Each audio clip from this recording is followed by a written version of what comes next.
Komið þið sæl, Sýnir Egils heilsa þennan sunnudaginn eins og alla aðra.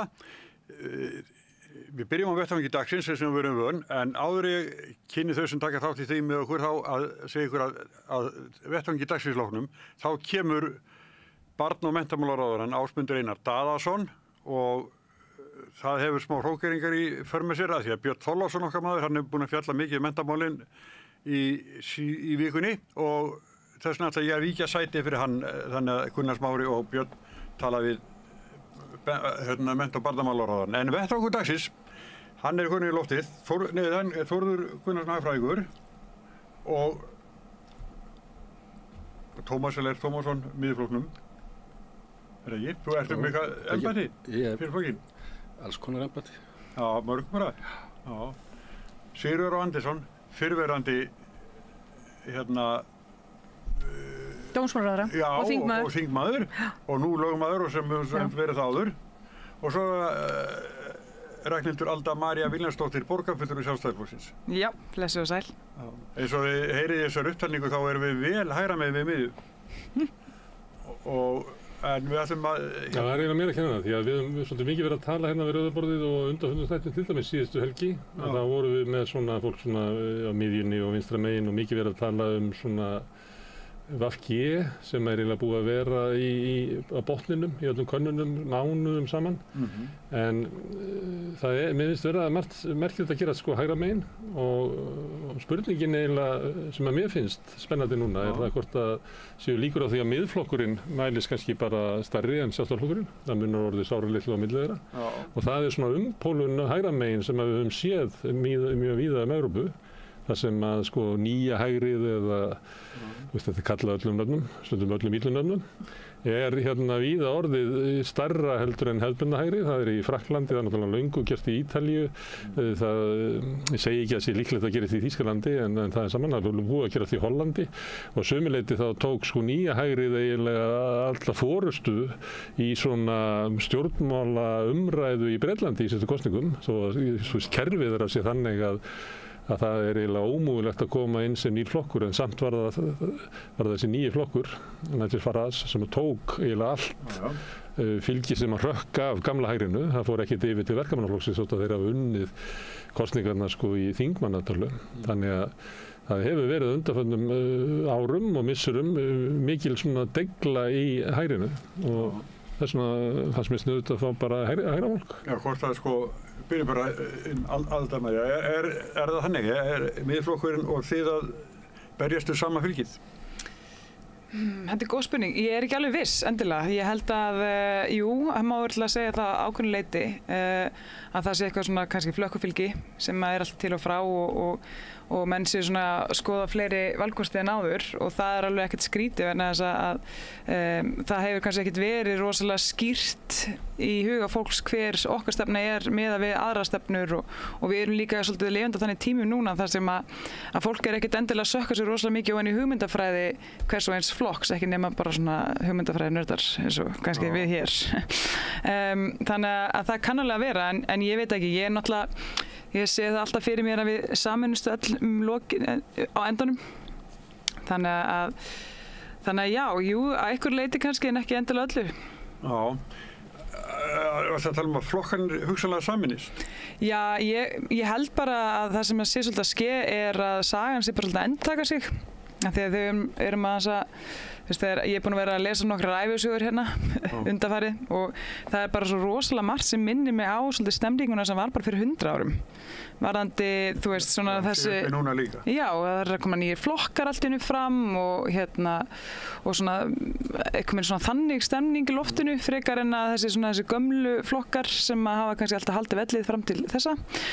Þannig að ég veit ekki, þetta er eitthvað minn kannski svona þetta sem maður segir ensku ebb and flow, þar sem allt í unnu fyrir við ákveðna átt og svo hinna og þannig ég er svona ákveðinu leyti mjög hugsi náttúrulega yfir fylgistölunum en ég er líka mjög svona frá öðru sjónarhorni séð, finnst mér þetta svolítið merkilegt að þetta sé svona mikið eins og þetta var bara fyrir 100 árum svolítið.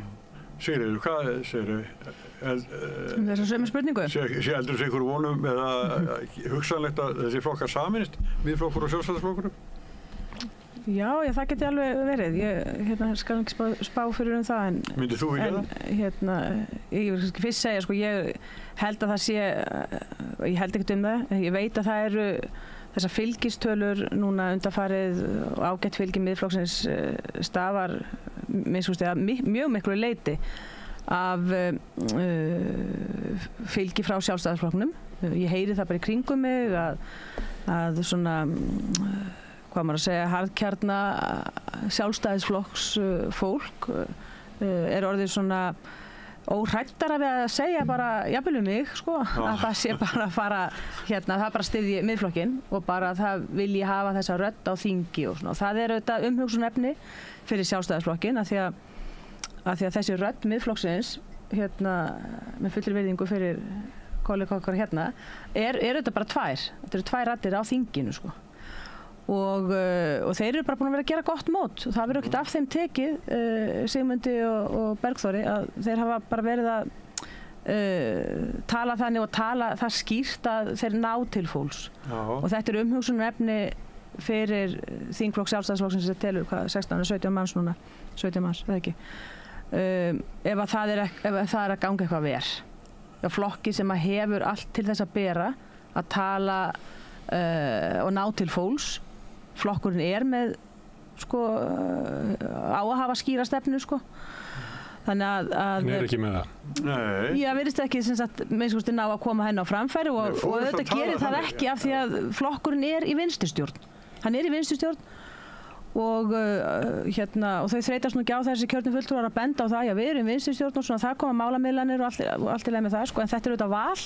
Flokkurinn valdi það að vera, þannig að hann ekki þarna af einhverju heilri nauðsyn, hann bara valdi það að vera í vinstristjórn og geta þá ekki talað fyrir málum sem að höfða til hægri manna á Íslandi í dag og jafnvel og jafnvel út fyrir þann svona kjarna hægri manna sem að ég tel að sé mikilvægt að flokkurinn, Sjálfstæðisflokkurinn geti gert á hverjum tíma. En það er ágætt ábending sem alltaf nefnir það er auðvitað fátt nýtt undir sólinni og þetta er auðvitað þróun sem menn hafa séð áður og það er ekki þannig að það eru alltaf öll skref fram á við, sko, stundum taka menn skref aftur til þess að geta tekið 3 fram á veginn og allt það. Ég vitni í sjálfshjálparbækur. Staða flokksins er alvarleg. Hún er alvarleg og ég held að er þetta ekki treyta með formannin bara? Hún er alvarleg og hún er að mínu mati og hún er alvarleg kannski sjálfu sér en hún kann að vera jafnvel enn alvarlegri ef það er þannig að menn neita viðurkenna og horfast í augu við þetta sé alvarleg staða þeir sem fara fyrir flokknum og kjörnir fulltrúar ef þeir neita að horfast í augu við það. Finnst þeir að gera það? Já, ég hef svolítið heyrt, já, mér finnst svolítið, heyri það að mæli þeirra sumra, sko, menn eru svona benda á þetta það er gamli frasi, þetta eru þetta skoðanakannir og vissulega er það, þetta eru skoðanakannir og menn vilja senda skilaboð með skoðanakannir. Á miðju kjörtímabili sérstaklega þá vilja menn senda skilaboð og einhverjum hluta getur þetta verið þannig. Já. Og meira það að formari segir líka, ég meina þess á tími þar sem að Sjálfstæðisflokkurinn var svona drottnandi í íslenski pólitík, hann er löngu liðinn og það mun aldrei koma aftur og við erum bara að venja okkur við að vera flokkur svona kannski rúmlega 20% af þess að nefni tölunar. Það er uppgjöf. Svona tal finnst mér vera uppgjöf vegna þess að ég, ekki bara því að maður er eitthvað sólginn í einhverja slægi og eitthvað svona heldur bara vegna þess að ég er ekki sammála þessari nálgun. Ég er ekki sammála henni að það sé endilega komið til að vera flokkurinn sem Sjálfstæðisflokkurinn sem hefur verið byggður upp með því hugafari að það standi hér stétt með stétt og af hófsemd í öllum málflutningi. Ég er ekki sammála því að hann sé eitthvað dæmdur til þess að vera 20% flokkur. Ég er algjörlega ósammála því og ef að menn telja það sé eðlilegt þá sko finnst mér að sko, þeirra erindi sé þrotið sko, í stjórnmálum og svo líka þurfa menn þá líka svolítið að horfa í eigin barm og veltaði fyrir sér af hverju er flokkurinn orðinn 20% og það menn benda á það sé orðið komið svo mikið af flokkum í dag og þá þurfa menn að svara því af hverju er það ekki líka á ábyrgð Sjálfstæðisflokksins, stærsta flokksins. Það var farið hér í heilmikla breytingu á fjármögnun stjórnmálaflokkana hér fyrir nokkrum árum sem gerði það að verkum að stjórnmálaflokkarnir voru ríkisstyrktir. Þeir voru bara þannig, þeim var meinað að vinna sér inn, plæja akurinn, hafa fyrir hlutunum, fjármagna sér sjálfir, heldur kemur þetta allt úr vössum skattgreiðenda. Og það gerir það auðvitað verkum að menn kannski héldu að þetta er til þess að styrkja fjórflokkjum á sínum tíma, en það bara gerist allt annað. Það spruttu bara upp smáflokkar, einsmálsflokkar, fullt af frambóðum, ég meina, og ég ekkert maður getur ekkert lagst gegn því að fólk bjóði sér fram, ég meina það er bara þeirra réttur og gaman að mörgu leyti, en þegar menn eru farin að bjóða sér kannski fram bara til þess að eiga von að fá ríkistyrk, jafnvel þótt ná ekki inn á þing, og þið þekkið það nú hérna í sósíalistaflokknum. Kannski ekki tilgangi sem þú varst að lýsa. Nei, en ég meina menn núna horfa upp á það og bara til hamingju þið með ríkistyrkinn sem þið fáið. Sem er náttúrulega, ég er að taka fram að bara örlítið brot af því sem að Sjálfstæðisflokkurinn hefur tekið frá ríkinu frá því að hann breytti þessu reglum. Þegar hann átti í erfiðleikum með það því að hann var búinn að yfirskuldsetta Valhöll. Hann er búinn að taka líklega heilan milljarð út úr ríkissjóði. Alveg, ég veit ekki hvað það er, en minnst hvort var þetta breyting sem á sínum tíma ég lagðist gegn og hef alltaf lagst gegn, og ég held að sé orðið líkilatriði að menn horfi frá þessu, nú búið að reyna þetta system, og þetta hefur orðið þess valdandi að við sitjum uppi með marga smáflokka, einsmálsflokka, og ég er ekki viss að kjósendur sé að fá fyrir peningin, það sem menn kannski ætluðu sér með þessu fyrirkomuleg. Flokkakraðak, sagði Bjarni einhvern tímann. Já, þetta er flokkakraðak, en það þýðir ekki að horfa bara á það og segja svona bara er þetta og svona verður þetta næstu 100 ári. Nei, við eigum aðeins að fara að reyta upp þennan arfa og breyta þessu aftur í annað form, gamla horfið, eða breyta þessu með einhverjum hætti þannig að kjósendur, markmiðið er að kjósendur fái skýra kosti í kosningum og leið samt sem áður möguleika á starfhæfri ríkisstjórn sem að er raunverulega starfhæf. Já, þess er það ekki eins og komið fyrir inn núna. Jú, ég meina hún starfar og allt í lagi með það en ég er bara ósammála leiðinni sem þessi ríkisstjórn er að fara í, hvort sem að Sjálfstæðisflokkurinn er í henni eða ekki, ég er bara ósammála þessum leiðum sem hafa verið farnar undanfarin ár. Já, förum við það aðeins á eftir, en Tómas Eller, þú býrð á Selfossi, Suðurkjördæmi og ert Miðflokksmaður og fyrrverandi bæjarfulltrúi. Ég langar að spyrja, hvað er Miðflokkurinn? Af því að Sigríði heyrðist það eru margir sem að styðja Miðflokki núna og gagnrýni til dæmis þingmannanna er mikið til þess að þeir eru betri Sjálfstæðisflokkurinn en Sjálfstæðisflokkurinn. Miðflokkurinn var uppaflega eins og klofningur út úr Framsóknarflokknum, en það virðist eiginlega að það sé eiginlega horfið og hann sé að sækja á með því að standa fyrir það að vera samviska Sjálfstæðisflokksins.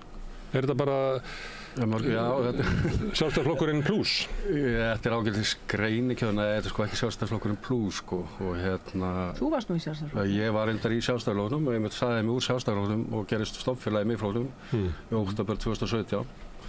Einfaldlega vegna þess að forysta flokksins var að gera eitthvað allt annað heldur en til dæmis landsfundar ályktanir sögðu til Ég var bara búin að gefast upp á því, ég nefndi ekki að standa í þessu partí lengur. Trekk í trekk var að koma fyrir að formaðurinn var að tala gegn landsfundarályktunum bara að kvöldi sunnudags þegar menn voru að keyra heim Þannig að þú veist, ég bara nefndi ekki að standa í þessu og var hrifinn af Sigmundi og hvað hann hafi gert. Þó mér hefði aldrei dottið það til hugar að kjósa Framsóknarflokkinn. Aldrei, þó hann hefði verið þar áfram. En þannig að ég gerði stofnfélagi í Miðflokknum á sín tíma og líka lífið þar afskaplega vel. Og kannski skýringin á góðu gengi Miðflokksins það náttúrulega að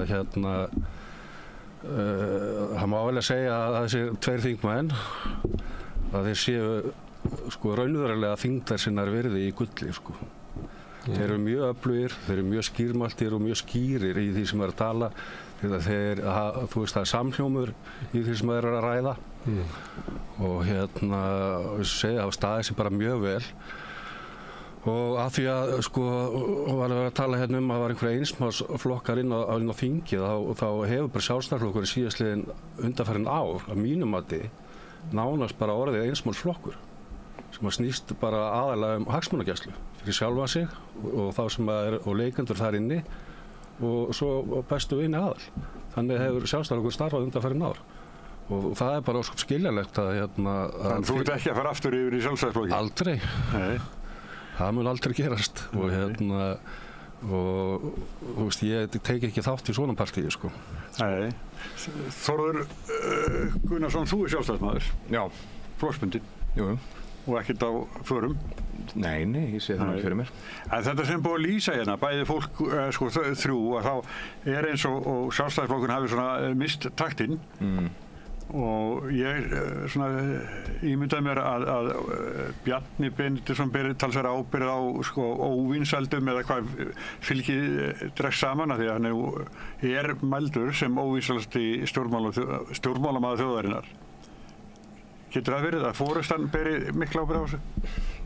Bara þau sér? Já, ég held nú að allir sem eru búin að vera í pólitík þetta lengi eins og Bjarni, hann er búin að vera á þingi í meira en 2 áratugi og búin að vera formaður síðan 2009. Ég held að sama hver þú ert þá, þú veist, minnka vinsældirnar eftir allan þennan tíma, það er bara þannig. Hvort þetta sé allt honum að kenna, ég er ekki endilega sammála því. Nei, ekki allt, en hann lítur ekki. Hann ber náttúrulega mest ábyrgðina, hann er formaður, hann er kosinn til þess að leiða flokkinn. Já, allir okkar kjörnu fulltrúar, en svo bara til að fara aftur í það sem við vorum að tala um áðan, þú veist, af hverju gengur þetta svona vel hjá Miðflokknum. Það eru þetta, eins og fram hefur komið, Sigmundur Davíð og Bergþór Ólason mjög öflugir menn og koma vel fyrir þessu orði. Og það er svona kannski fyrst og fremst tvennt, sko, það er eiginlega bara svona 2 punktar sem að mann eftir það, því að ég ætti að lýsa hverju stefna Miðflokksins. Þú veist, þetta er auðvitað með það í rauninni, það eru 2 svona mál sem það hafa verið að keyra og það eru útlendingamálin og hafa verið mjög svona konsistent, ef ég leiði mér að sletta í því í ansi langan tíma núna og nú er að koma á daginn að þeir eru að hafa hitt á réttan þráð þar og ég held að þar séu ekkert endilega bara að taka fylgja Sjálfstæðisflokknum, ég held að það getur bara verið yfir línuna því að þetta er eitthvað sem er mjög mörgum ofarlega í huga þessa dagana, þannig að þetta fylgi sem þeir eru að fá út á þeir eru að fá útborgað fyrir þann málflutning núna eftir að þessi mál komast ólega bauð. Ég held að það sé ekki allt ekki frá Sjálfstæðisflokknum. Hins vegar hafa þeir líka verið að tala fyrir miklu harðari stefnu í ríkisfjármálunum og hafa verið gagnrýnir á útgjöld, ríkisútgjöld og mikil og hallarekstur þó að hann reyndar hafi verið tölvöld minna á síðustum árum en menn byggustu við en hins vegar hafa þeir verið. Það er náttúrulega mælikvarðinn getur ekki verið það sem menn byggustu við. Nei, en þú veist það er ekki punkturinn hjá mér. Punkturinn hjá mér sá að þeir hafa verið svona mikið halli miðað við sko þenslu og verðbólgu í samfélaginu. Já, alveg rétt, alveg sammála og ég meina þeirra málflutningur í þegar kemur að ríkisfjármálum, ég meina ég get ekkert verið ósammála því, ég meina og það er kannski þar sem þeir eru að taka fylgi af Sjálfstæðisflokknum öðru fremur. Og það kannski ég meina Bergþór Ólason náttúrulega hefur verið sjálfstæðismaður, aðstoðarmaður ráðherra hjá Sturlu Böðvars og var í Sjálfstæðisflokknum langa tíð þannig að hann held ég hafi ágætis hugmynd hvað fólk vil heyra sem er svona hægra megin í lífinu. Svo er eitt kannski að bæta við það sem Tómas er að nefna sem að menn með ekki heldur alveg líta framhjá er að fegurðin felst líka svolítið í smæðinni, svo ég segi það. Sko þú vísar í landsfundin til dæmis og Sjálfstæðisflokkurinn hefur verið stærsti flokkurinn og þessi landsfundir ályktanir eru auðvitað eiga marka stefnuna og þar fram til göttunum og hann vitnar í það ég veit nú ekki kannski dæmi þess að formaðurinn hefur á sunnudagskvöld farið að tala gegn stefnun en auðvitað er það þannig að það þarf auðvitað í svona stórum flokki, það er ekki alveg hægt að sko upp á punkt og prik að fylgja nákvæmlega einhverju orðalags og setningafræðilegri nálgun af landsfundum, auðvitað markar landsfundinum stefnuna. Ólíkt Sjálfstæðisflokknum, þá er auðvitað miðflokkurinn ekki bundinn á þennan klafa, sko hann stefnal miðflokksins er bara stefna Sigmundar Davíð, sko. Hvernig hann vaknar þann daginn. Já, og ég meina, já, og það er þess vegna sem að, sko, Tómasi líður aldrei neitt sérstaklega illa þegar Sigmundur talar vegna þess að hann er ekkert að tala gegn einhverju plaggi sem að var samþykkt fyrir 2 árum og svona. Og þetta er auðvitað ákveðin fegurð sem felst í því, þetta eru kostir sem felast í því að vera litlir og nýir og geta verið spontant og svona. Og stórir flokkar sem að hafa kannski mikla formfestu og svona, þeir þurfa að bregðast auðvitað við þessu með því að halda við liðleika sínum í þessu, að passa sig að festast ekki í verða ekki stofnanavættir, sko, að verða ekki eins og opinber stofnun þar sem að það þarf að kæra alla setningar og hugsa mjög mikið áður en að menn svona láta gamminn geisa. Ég bara benda á þetta. Þetta er munurinn á þessum 2 flokkum. En landsfundurinn er svona erfið fyrir þingflokkinn. Hann er það. Landsfundurinn er æðsta yfirvald í flokknum. Já, hann er það og hann á að vera það. En hann er ekkert erfiður og á ekkert að vera erfiður fyrir kjörna fulltrúa, þeir eiga auðvitað líka að leiða, og þeir sem eru kjörnir, þeir eiga auðvitað að leiða umræðina. En það er kannski svolítið brenna við að menn bara kjörnir fulltrúa mæta þarna bara á landsfund og láta svona bara einhvern veginn umræðuna vera spontant, meðan allir eru að bíða eftir, hvert viltu leiða okkur, sko? Menn spyrja bara, hvert viljið þið leiða okkur? Og þá verður menn auðvitað að vera með einhverja skarpa sýn á það í hvaða átt menn vilja flokkurinn fari og kjörni fulltrúar. Þannig að í þeim pólitíska raunveruleika sem er á hverju sinni. Já, menn verða að vera svolítið liðlegir í þessu, sko. Og það hefur vantað upp á það. Það hefur svolítið vantað upp á það. Bjarni er mjög klókur að koma flokknum inn í ríkisstjórn, en hann er ekki klókur á því að fá þjóðina með sér. Það er bara, hann er eiginlega engin stjórnmálamaður sem ég man eftir sem hefur haft þjóðina jafn mikið á móti sér eins og hann. Má ég bæta við eitt af því að við erum að tala svona líka hvað hefur breyst. Og talandi landsfund og þess að það sem hefur líka breyst að mínu mati er að það er svona menningin og væntingar gamalt stjórnmálafólki og stjórnmálaflokkum almennt. Það sem að ég hef svona svolítið tekið eftir alveg frá þennan stuttartíma sem ég hef verið með kannski við menn sem eru bara búin að vera frá því áður en ég fæddist örugglega að sko á frekar stuttum tíma þá hefur eitthvað með svona samfélagi farið frá því að vera þannig að við getum komið saman á einhvern stað, tekið þennan slag, rætt okkur niður á eitthvað, einhverjir eru kannski frekar ósáttir, aðrir eru rosalega sáttir, en við getum svona fundið það að það sé nauðsynlegra að ræða sig niður á einhverja lausn sem við getum farið áfram með. Í dag er eitthvað með orðið svo freistandi að geta bara verið með eitthvað 1, 2, 3 mál, það er svona eins og athyglisrýmdin hafi að minnka svo mikið hjá almenningi að fólk bara er með eitthvað svona eitt sem það keyrir á, en allt hitt sem skiptir svo rosalega miklu máli að það er bara svona svolítið látið líðum lönd og ákveðið svolítið as we go og þetta er líka kannski vandamáli að við erum orðin svo pólariseruð sem samfélag, við erum orðin pólariseruð innan flokka, þar lenda eru flokkar að slíta sig og það sem að landsfundur var alltaf og var, þú veist, í raun og veru beauty við það ástæðan fyrir okkur við tökum upp þetta form sem að fengi bara erlendis frá flokkun sem að gátu, þú veist, stækkað að það var að þetta var í raun og veru þessi samkomin staður sem að fólk gæti stilt sem að strengi og fari beint áfram og ættamót líka og bara byggt brýr þú veist, auðvitað þrætt er líka byggt brýr en svo er bara núna svo vinsælt að vera ekki að byggja brýr heldur að rífa niður og það er bara önnur pólicy en ég er hrifin af. Þá komum við samgöngusáttmála. Tómas Já, við skulum nei, sko, ég er nú ekki sammála ykkur. Þurfum bara að fara inn á heimasíðu sko miðflokksins og kynningu stefnuflokksins og mörkuð þarna 2017 og var þá kölluð 5+1 og og er að miklu leyti svona að byggja stefna og að passa upp á fullveldið og slíkt skilurðu, móti orkupakkanum og áhrifum ESB hér innanlands. Þannig að þú veist, það er alveg klárt mál og Sigmundur og Beggi að ég get alveg sagt ykkur það að þeir eru, sko, þeim er hampa núna og þeim er klappa á baki innan miðflokksins. En leið og þeir fara eitthvað út fyrir þennan ramma sem þeir eiga að vera vinna innan að þá er haft samband við þá, ég get alveg lofa okkur því, það er bara þannig. En heldur þú ef má ég spyrja, að þú nefnir byggðastefnuna sko, hægri menn hérna á höfuðborgarsvæðinu, heldur þeir séu svona horfa til miðflokksins út af byggðastefnu miðflokksins? Nei, kannski ekki bara út af henni, eins og segja, það er fjölbreytt mál. Það er náttúrulega svolítið þannig að byggðastefna sem að málflutningur sem að virkar út á landi, hann virki nú ágætlega eitthvað svona þriðjungum af þeim sem að býr hérna á höfuðborgarsvæðinu. Það er nú oft þannig. Þess vegna hefur sko Framsóknarflokkurinn haft svo er það líka og sjálfstæðisflokkur, þess vegna sjálfstæðisflokkur með landsbyggðararm og það er í landsbyggðararmurinn sem hefur sko staðið sig betur heldur en borgararmurinn í sjálfstæðisflokknum. Þú sér bara alla sveitarstjórnarfulltrúa sjálfstæðisflokksins um land allt. Þannig að klárlega stendur sjálfstæðisflokkurinn sig betur út á landi en af því að vorum að ræða hérna áðan varðandi stefnur og annað og hvernig landsfundir eru og landsfundaráleitanar og hvort menn þetta sé einhver stofnanflokkur. En það er kannski ekki heldur aðalatriðið.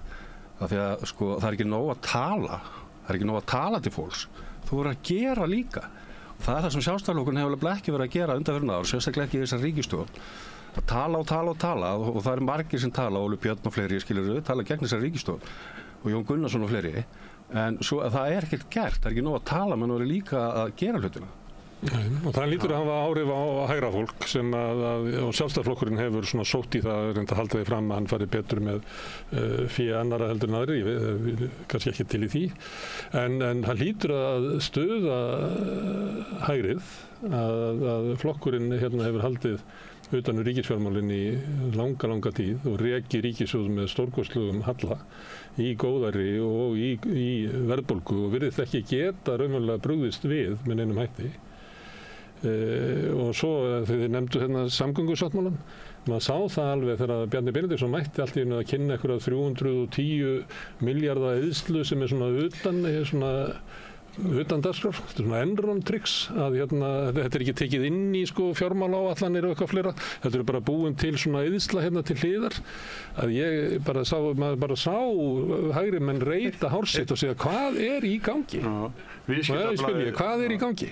Viðskiptablaðið segir að Bjarni sé búinn að tryggja með þessu, tryggja flokknum 10% af fylgi. Það verður bara 10%. Það er svona viðbrögð hægri. Setja Sigurður Inga bara saklausa dýralækni í fjármálaráðuneytið og láta hann taka sig að ná sér höggið fyrir næstu kosningar. Ég held að virki ekki þannig að fólk segi þetta er allt Sigurður Inga að kenna, þetta var allt svo gott áður. Ég held að það sé ekki þannig. En staðan í dag... Má ég spyrja hvað í gangi þegar Sjálfstæðisflokkurinn gerir svona?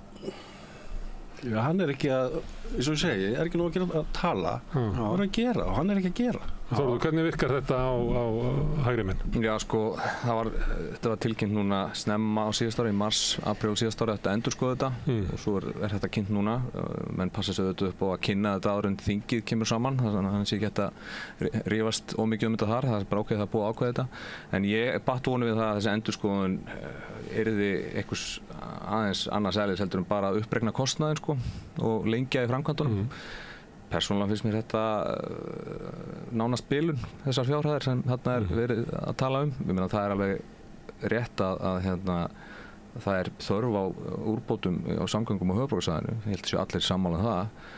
En ég held að til dæmis þessi draumur þessi almenningssamgangna draumur held ég að sé alveg að blangsóttur á að vara þegar menn fóru fyrst að tala um það. Og búið að tala um þetta í allan tíma og gerist aldrei neitt. Ég meina það bara eins og þessi hlutir með ljósastýringuna, eitthvað sem væri hægt að gera bara í næstu viku, byrja á því og klára það fyrir áramót en það eitthvað svona ekkert á næsta ári fyrir við svo líkið það. Mér fannst mjög vant upp á það að menn forgangsröðu aðgerðum sem hægt að grípa til fljótt. Göng, Miklubraut sem sennilega rétt ákvörðun ef menn vilja létta umferð þar.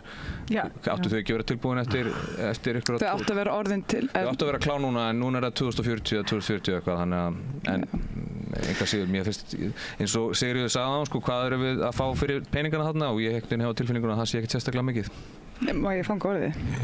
Já, við nefnilega erum búin að vera að sökka okkur í þetta borgarstjórnarhópurinn og ég ánægð að heyra Þórð að heyri Þórði því hann greinilega nákvæmlega sem línu og með sem áhyggjur ég hafi verið með og þetta nefnilega eiginlega máli, maður batt vonir við að þá kannski aðeins endurskoða hlutinni gerða aðeins svona raunhæfari verið að svona smærri bitar eitthvað af því að það er gömul saga og nýja alltaf þegar eitthvað svona opinbert yfirvald ríkið að borg sama í hvar í heiminum ætla sér að fara í eitthvað rosalega mikið að þá leið og það orðið og flókið og stórt að bara gerist það ekki.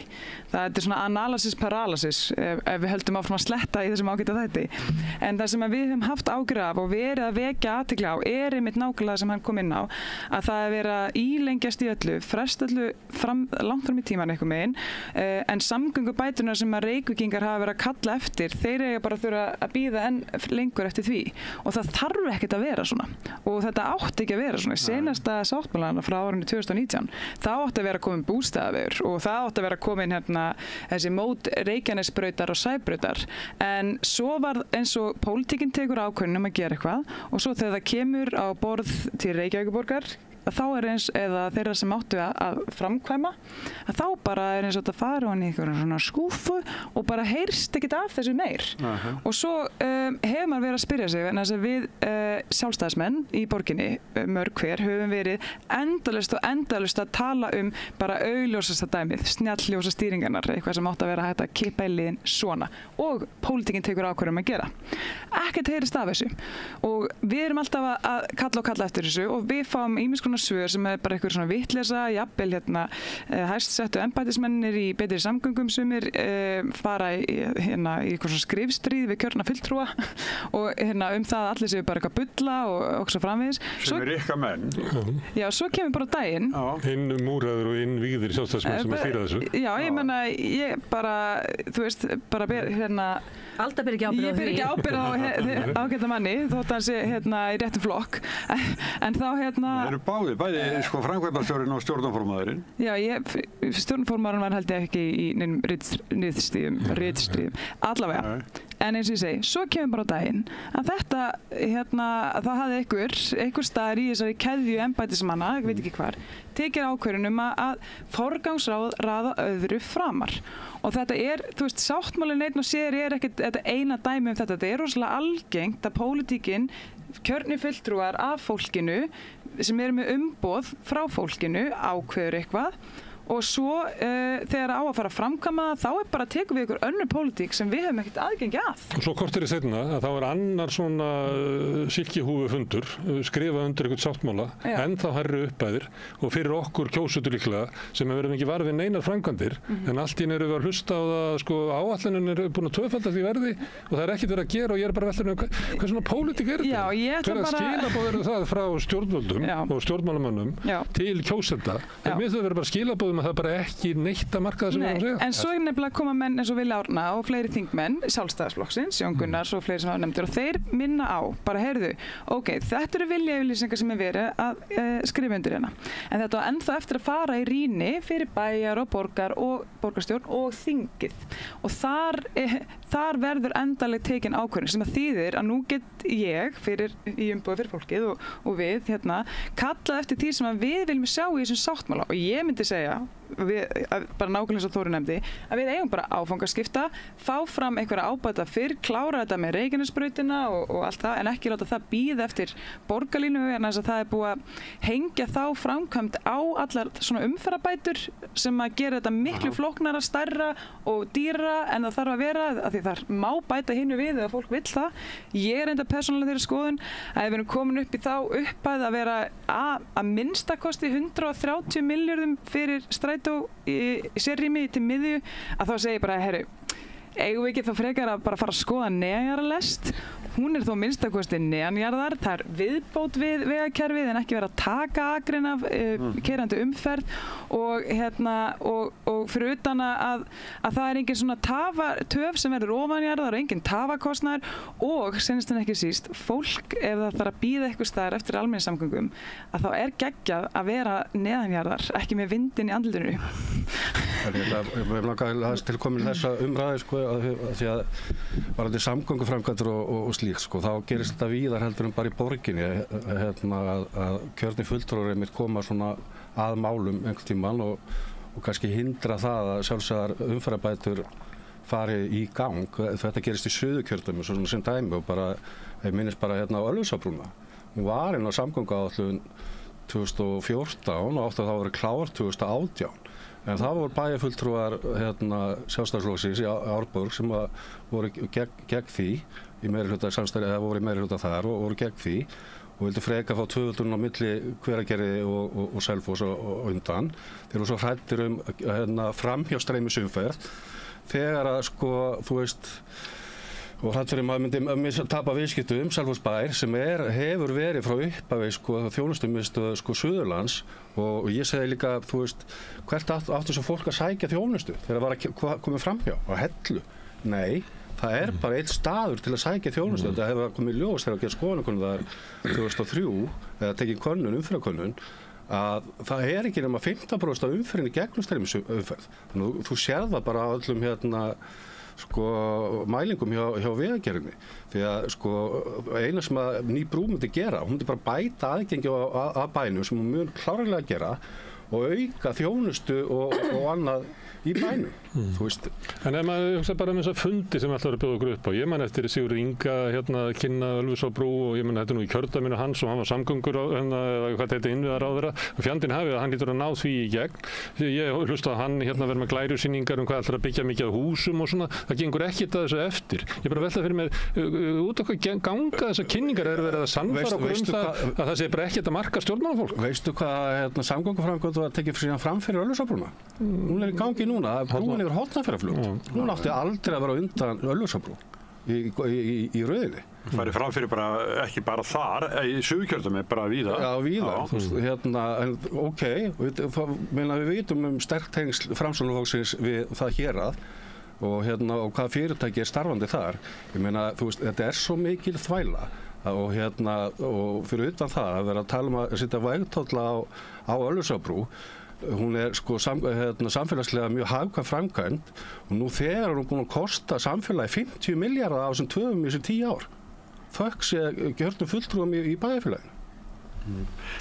Já, ég má kannski hans skjóta fara aftur í samgöngusáttmálann sem ég nú í Reykjavík en ég get alveg tekið undir það sem að Tómas er að segja og þú Gunnar að horfandi á þetta ekki hef ég er nú ekki meiri kjördæmapótar en það, ég hef nú aldrei staðið í vegi fyrir uppbygging á þessu svæði sem auðvitað bara, menn bara þurfa að líta á þetta kalt bara umferðina, hversu mikill umferðarþungi er á þessu svæðum inn í kringum Reykjavík, vestur og suður. Þannig ég vona nú að þetta sjáum nú til sólar með þessa Ölfusárbrúr en varandi samgöngusáttmálann að þá er það bara allt saman með ólíkindum allt það dæmi en það á auðvitað rætur að rekja til ársins 2009 þegar vinstri ríkisstjórnin samdi það bara, gaf það út þá yfirlýsingu að hér yrðu engin uppbygging í samgöngumannvirkjum á höfuðborgarsvæðinu næstu 10 árin. Það myndi bara allur peningur að fara í strætó og það var gert. Þetta var skrifandi þetta samkomulag og núna koma stjórnmálamenn sem að hafa átt þátt í því að hirða ekki viðhald vega á höfuðborgarsvæðinu, hirða ekki nauðsynlega uppbyggingu og ætla að kenna bifreiðaeigendum það og ætla að fara ekki bara það rústa borginni í einhverju gæluverkefnum, heldur tala líka fyrir því að setja einhverja tolla sérstaklega á bifreiðaeigendur í Reykjavík sem kallaðir eru tafatollar. Tafirnar eru vegna þess að þessi sömu stjórnmálamenn, þeir bjuggu til tafirnar Þeir bara sömdum það að það yrðu ekki neina samgöngubætur. Og svo þetta kynnt núna í samgöngusáttmálinn, uppfærsla og alveg rétt sem að Þórður segir hér, og þetta þá bara eitthvað verið að snúa og tvista í einhverju Excel-skjali, í einhverjum fjárhæðum.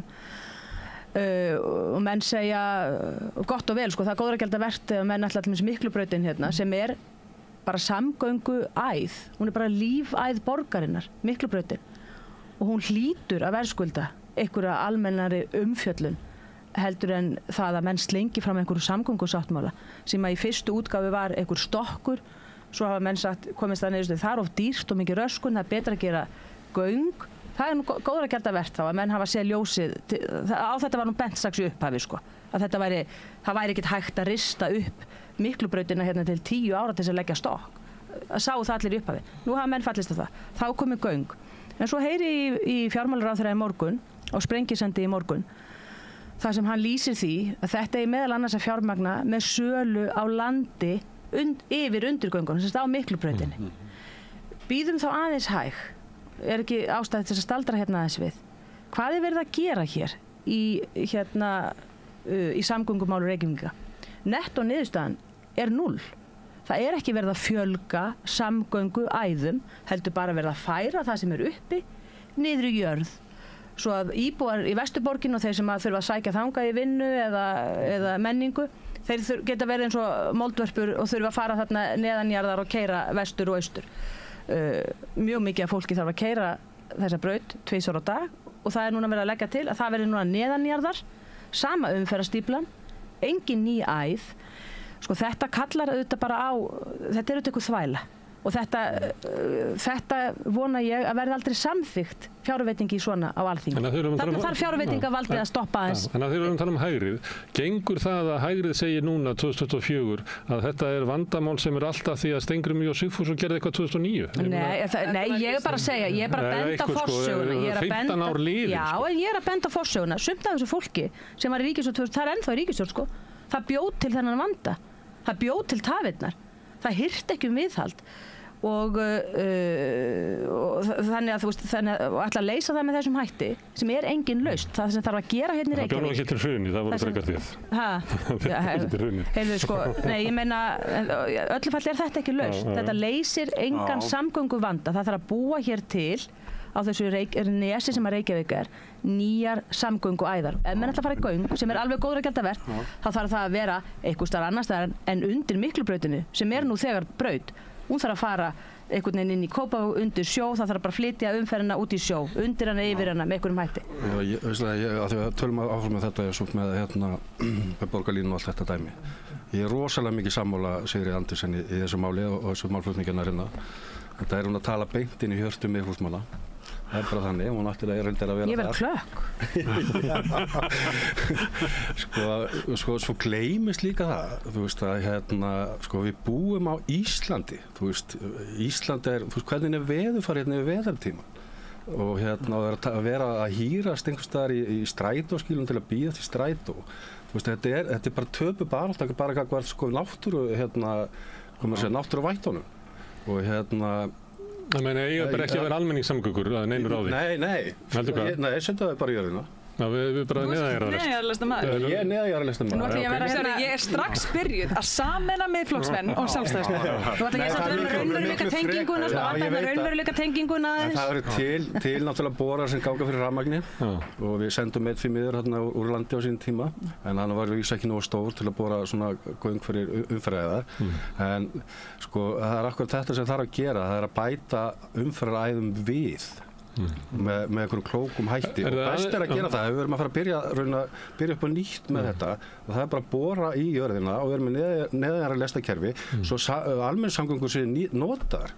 En erum við ekki að lýsa ástandi það sem bara þetta einhvern veginn ástæðan, við veitum ekki alveg á okkur þetta svona, þetta bara vellur einhvern veginn áfram og stjórnmálin bara hafi ekki eiginlega þrek til þess að endurmeta gamlar ákvarðanir eða finna nýja stefnu og einhver leyti bara fólk sem eru ráðherrar þarna og eru bara að reka eitthvað áfram sem engin man eiginlega hver tók á þessu ákvörðunum með neitt. Er þetta ekki bara merki bara þrótt stjórnmálana og ónýta stjórnmálaflokka sem hafi ekki, er ekki hugmyndaleg fræðileg degla eða sem ekki vettvangur til nýrra hugmynda eða neitt? Ég veit nú ekki alveg það, en það eru náttúrulega alveg aðra ástæða fyrir ykkur, það ekki allir sjálfstæðismenn jafn ósáttir eða sáttir við samgöngusáttmálann, eins og Kópavogur alveg að fá eitthvað fyrir sinnsnúð og þau í vegagerð nota bene, í vegagerð og líka Garðabær og Hafnarfjörður, þau eru að fá Arnarnesveginn og það á að fara beint í forgang með Fossvogsbrúna. Það sem ég hef svolítið áhyggjur af með hana er að vegna þess að bílar megi ekki ganga þar yfir, þá er náttúrulega nýtingin á hann ekkert sérstaklega góð. Og svo hvernig á ég að útskýra fyrir háeringum sem eru fastir alltaf ennum sem litla að þeir megi ekki nota hana. Þannig að það er alveg ástæða fyrir okkur við sem erum búsett í Reykjavík og erum borgarfulltrúar og þingmenn fyrir Reykjavík og erum með áhyggjur vegna þess að við erum að fá versta samningin allt okkar er búið að lengja í og ekki að fara að gerast neitt fyrir 2040 og við erum að borga fyrir allt Bjarni Benediktsson sem forsætisráðherra skrifar upp á hann og innan flokksins er mjög mikið andstaða við þetta en að tíminn líður hratt þá er það annað mál, það er náttúrulega við verðum að fara líka í Seðlabankann og stýrivextina. Þórður, þú ert hagfræðingur. Já það kom mér ekkert óvart að þið skildi ekki lækka vexti núna. Ég hef nú verið á þeirri skoðun hríð að þeir munu nú tæplega lækka á þessu ári einfaldlega því að verðbólgan eins og henni hefur virðist vera ansi klístruð og það er nú bara sagan sýnir það í gegnum tíðina þegar þú ert komin upp í þetta 7-8% verðbólgu þá tekur yfirleitt svona 3 ár að ná henni niður en megin ástæðan fyrir því að vextirnir hérna eru svona miklu hærri heldur en í öðrum löndum er einfaldlega vegna þess að það er miklu meiri hagvöxtur en það. Maður hefur stundum heyrt menn eins og formann VAFF benda á það að séu neikvæðar raunvextir þarna og neikvæðar þarna, okkur getum við ekki haft neikvæðar raunvextir eins og allir aðrir. Sko, neikvæðar raunvextir eru sjúkleikamerki, ekki heilbrigðismerki á hvaða hagkerfi sem er. Raunvextir eru mjög háir, sko, það eru bara á stýrivöxtunum 4% og allir svona yfirdráttarláni fátæks fólks það 12% raunvextir, nafnvextir, en raunvextir eru 12% sem náttúrulega, það stendur enginn undir því, sko. Sko, það breytir engu hvort þið lækki vexti úr 9,25 í 9 núna síðast, sko. Eins og Ásgeir Jónsson, seðlabankastjóri, sagði sjálfur, frekar gefum við aðeins meiri tíma og tökum það fyrir aðeins hressilegri lækkun, eitthvað sem skiptir einhverju máli. Finnið þið ekki fyrir því mjög vaxandi óánægju í samfélaginu þar sem að fólk byrjað að finna fyrir þessari vaxtabyrði og ég finn það fyrir að þetta fer upp tekjustigann. Það fólk sem bara frábæru launum sem byrjað að tala það það er bara að bera peninga í húsnæðiskostnað í hjólburum. Það finnst engum þetta skemmtilegt, það finnst öllum þetta hundleiðilegt, en það var áhugaverð stúdía sem kom út hjá Alþjóðagjaldeyrissjóðnum í september á síðasta ári, þar sem þeir skoðuðu 70 og 80 verðbólgu episódur á Vesturlöndum bara frá seinna stríði og þar kemur á daginn það tekur yfirleitt 3-5 ára að ná sér niður og algengasta ástæðan fyrir það mistekist er að fólk fagni of snemma. En sko, óþolið meðal þjóðarinnar er svo mikið. Vonbrigðin er svo mikil og það er fjöldi fólk sem kemst ekki inn á húsnæðismarkaðinn. Samt eru sko lánin vilja komast þar inn en þrátt fyrir að lánin séu mjög óhagstæð og dýr og þetta er sko efnaðarstefnan í landinu, hún hefur rekið okkur þangað. Okkur eitthvað að mistekist. Það kemur manni samt á óvart að sjá, ánægilega óvart, að vanskil hafa allir ekki verið mikil og skuldir heimilana eru ekki Það er að því einn fátækari fá ekki að skulda, sko. Það sem að var Líka það vegna verðtryggingar það bætist bara vaxtabyrðin bara aftan. Og svo hafa nú menn núna möguleikann sem þeir höfðu ekki áður að bara breyta án verulegs kostnaðar fyrir sig, skipta lán og menn eru reynilega að fara í verðtryggð lán og þannig að það er ánægileg breyting frá því sem var hérna áður. Óbræði munni, sko. Alveg rétt, en hins vegar finnst mér skipta máli þessu, sko, menn átti sig á því að þessi verðbólga og þar hann þessi háu vextir eru bara, sko, sjúkdómseinkenni og menn verða að horfa á sjúkdóminn, sko, ráðast að rótum hans. Hverjir eiga að bera byrðarnar? Eru það þeir sem það þarf bara að koma í veg sem eiga minnst, eiga þeir að bera byrðarnar? Nei, ég meina það er auðvitað alltaf þannig að þeir sem eiga minnst, þeir bera auðvitað ákveðnar byrðar. En það er alltaf þannig, bara því miður er það þannig og þess vegna þurfum við að tryggja það að svona ástand sé ekki viðvarandi og kom ekki upp. Af hverju kemur þetta upp? Ég var einmitt að skoða þetta í morgun, ég var svona bara að skoða bara, þú veist, tölur frá Seðlabankanum og Hagstofunni og það sem kemur ljóskilur að peningamagnu umferð til dæmis í dag það er 75% meira heldur en var í byrjun árs 2018. Það var náttúrulega, þú veist, og við erum einhvern veginn að komast á það stað eins og var sko í hrunárunum varðandi hvað er mikið peningamagnina í umferð, það er eiginlega bara lína þar á milli.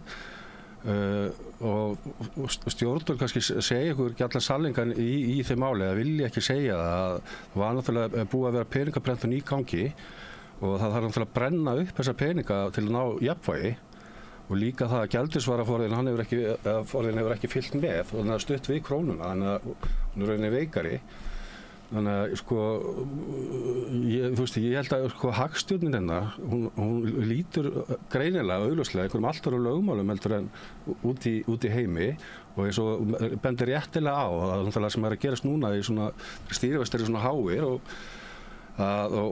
vextirnir er náttúrulega með í verðtryggðu lánunum þetta er náttúrulega fyrir aftan á verðtryggðu lánin það er náttúrulega að vera að éta upp eignir almennings þú veist það er að vera að éta upp eignina mína ég með verðtryggð lán að hluta til á mínu og eitthvað í öðru og það er bara að vera að éta nú upp, ég sé það bara þú veist, húsið mitt er reyndar ekki að hækka en þú veist, lánið er að hækka það er bara að vera að éta upp eignina mér þetta er sama og gerðist ég hjó eftir hrunið að þegar ég var að byggja mér hús hérna 2003 og var fluttur inn í það 2005 ég taldi mig eiga 50% í húsinu eftir hrun þá var ég á nulli, þannig að öll mín vinna sem að ég var búin að leggja í þetta sjálfur á kvöldunum helgar og bara hýrt af mér á no time og talandi óþol Það þetta sem að fólkið í landinu er bara að upplifa nákvæmlega sama ástand og var á hrunárunum. Og hlustar á Ég Seðlabankastjóra. held að þetta ekki sama ástand og Nei, ég ætla bara að skjóta inn og vera að hlusta á Seðlabankastjóra sem segir að háir vextir kom ekki við heimilin í landinu. Hvernig heldur að fólki sem að horfa á þennan raunveruleika sem Tómasson lýsa þetta líði að hlusta á þetta? En sko, ætla ég aðeins að koma inn á, vegna þess að það er búið að vita lengi að húsnæðismarkaðurinn í Reykjavík og í raun og veru skortur og húsnæði þar og það hvað að vera að byggja dýrt og hvað það kom seint inn og bara allt svona græðginn þar hjá borgaryfirvöldum líka í hversu dýrar svo lóðir eru og allt þetta. Það er búið að vita það lengi og vara við því í mörg ár að þetta er að keyra upp verð og það er að keyra upp verðbólgu og það var alveg vita. Það er ákveðin vítarhingur í gangi sem að er sko núna er náttúrulega stýrivextir háir. Þetta kemur náttúrulega líka við sveitarfélögin. Já, algjörlega. Þannig að þau eru að fá tekjur einhvers staðar, þannig að þau sjá það að geta fengið að einhverju lóðabraski, góða tekjur inn til að geta bara greitt afborganir lána. Og nákvæmlega, þetta er bara vítarhingur. Og þess vegna þarf ríkisstjórnin að hafa frumkvæði því að fá hagaðila að borðinu, ég veit ekki, ég bara er að klára að fá hagaðila að borðinu og bara, virkilega setjast niður hver og einn getur gert, þannig að við séum ekki í þessum vítarhing. Já, en það sem gerist var á unga fólkið, ég veit þetta bara mjög vel, en þarna á þessum tíma þá er ég að reyna að kaupa mér mína fyrstu eign og ég er bara af þeirri fæðist á þeim tíma þegar ég er að fara að koma í fasteignakaupsaldurinn, þá er allt bara vonlaust og það hefur verið nokkuð með vonlaust síðan og ríkisstjórnin, hún er búin að koma með, það er með sérlífissparnaðarleiðina, það voru hlutdeildarlánin og ríkisstjórnin er búin að vera að reyna að gera það auðveldara fyrir okkur sem vorum og erum fyrstu kaupendur að komast inn á hana markað svo að myndi ekki bara einfallega éta okkur en auðvitað það sem er búið Það hefur ekki virkað eins og hlutdeildarlánin það var kannski eitthvað sem hefur verið en ég meina sérlífissparnaðardæmið er bara að þetta er að bjarga bara mér og vinum mínum sem að náðu þó að kaupa eitthvað styrkur við millistéttina já, ég meina það er það sem er og auðvitað það er skrítin húsnæðisstefna sem styrkir þá sem hafa það sæmilegt en ekki þá sem hafa það skítt. Já, það er bara eitt útilegur ekki annað, það er líka hugsun þá sem hafa það skítt, þóttu við hugsun líka um miðjustéttina, skilur við. En allan það sem ég er að segja er að það ríkið er búið að reyna ýmislegt en þau ert með bara megin þorra húsnæðismarkaðsins í Reykjavík og hann hefur svona ótrúlega sterk og mikil áhrif á þetta allt saman að þau einhvern veginn bara ágætisfólk hefur fengið að vaða uppi með að komast upp með þetta svona lengi. Ef þetta væri svona, værum við ekki að horfa á okkur að gríðarlega blómatíð í Hafnarfirði þar sem Sjálfstæðisflokkurinn er með forystu í Kópavogi stórkostlega uppbyggingu af því að Reykjavík er ekki að byggja upp. Ríkið búið að reyna ýmislegt Ríkið búið að reyna ýmislegt sem er aldeilis rétt hjá völdu. Ríkið hefur þó ekki reynt eitt og það er að draga úr útgjöldum. Ríkisútgjöldin hafa aukist 1000 milljarðar síðustu 5 ár og vaxtabyrðin af því er 250.000 krónur hér á mann. Þú veist, ég meina þetta er rótin að vandanum. Þetta er rótin að verðbólgunni. Og af því að þegar maður þess að þáttar á hægri mennskan og hvernig hægri menn líta á hlutina og svona, þá verð ég að segja að það kemur mér var fyrir vonbrigðum að sjá það að ríkisstjórnin núna og efnahagsráðgjafi ríkisstjórnarinnar og er að núna, hvað maður að segja, því að búið að sletta svo mikið, þið er búin að sletta að pick a fight eða vilja að komast í eitthvað bíf við þá sem er að benda á þessa staðrind. Að það eru ríkisútgjöldin sem að auðvitað eru olía á þennan eld og það þarf að draga úr þeim. Og það er gert með alls konar, hefur verið gert undanfarin ár með alls konar kunstum með því að nefna frumjöfnuðurinn sem er jákvæður en frumjöfnuðurinn sko er hagstær, er tala sem tekur ekki tillit til vaxtakostnaðar og vaxtabyrði ríkisins sem ég var að nefna er bara orðin ósjálfbær og það er líka hægt að benda á það eins og þeir gera skuldastaðan er samt góð, hún er alveg góð svona með mörg ríki en Ísland fær aldrei og mun aldrei fá þau kjör þau vaxta lánakjör eins og stór ríki fá ég meina fegurinn felst í smæðinni segi ég margir kostir en það eru líka ákveðnir þættir sem að við sem erum smá, getum ekki lyft okkur Vaxtakostnaðurinn hér og hærri sem hlutfall landsframleiðslu Ég bara nefni þetta vegna þess að þið eru búin að þylja hérna upp alls konar aðgerðir, sértækar aðgerðir sem mér einhvern veginn heyrðist bara að væri bara ekki nóg aðgert sko. Ég segi, það hefur verið of mikið gert. Það hefur verið of mikið gert. Við erum ekki búin. Of mikið gert og það var að draga úr þessum, verður að draga úr þessum útgjöldum og það er nú kannski sá veruleiki sem að samt kjósendur þurfa að horfast í augum við. Við breytingar á þessu. Ef þú vilt eyða svona miklu, þá getur maður sagt í sjálfstoflokkin. Ef þið viljið eyða svona miklu, þá verður það aflað tekna á móti. Já, það eru menn núna að reyna að gera með tafagjöldum í umferðinni, skattleggja bifreiðaeigendur, takk fyrir, tafirnar sem þeir sjálfur bjuggu til. Ég segi nei takk. Drögum bara aðeins úr. Drögum úr útgjöldunum. Ekki bara útgjaldaaukningin, heldur útgjöldum. Hvað var krónan stóran þátt í þessu? Getum við ímyndað okkur það? Þetta er gömul lumma, sko. Þetta er, já, nákvæmlega. Þetta er gömul lumma. Sko, hinn efnahagslegi veruleiki í Íslandi breytist ekki þótt við breytum mæleiningu, sko. Ég meina, þú er ekkert hávaxnari þó við mælum í fetum. Þú er alveg jafn stór og verð núna, sko. Ég hef reynt þetta, sko. Þannig að ég meina, jú, auðvitað er það þannig að krónan hefur að vísu ekki sveiflast mikið síðustu ár. Hún er búin að vera nokkuð stöðu bara í 10 ár, sennilega stöður en norska og sænsku krónan til dæmis. En auðvitað er það þannig að eitthvað sem hefur í gegnum tíðina verið sveiflukenndari í verði, það ber hærra áhættuálag. En á móti kemur, þú verður líka alltaf að horfa á bara hvernig íslenska hagkerfið, hverju það hefur verið að skila samanborið við þessi lönd sem við berum okkur saman við. Það er miklu meira hagvöxtur og hefur verið bara í mjög langan tíma. En ég er ekki á því að það er eitthvað auðveldara að reka landið þó við myndum breytum gjaldmiðil. Ég hef aldrei verið á þeirri skoðun. En sko, nú er það samt þannig að það er mikill hagvöxtur og það er einhver sem sitji eftir.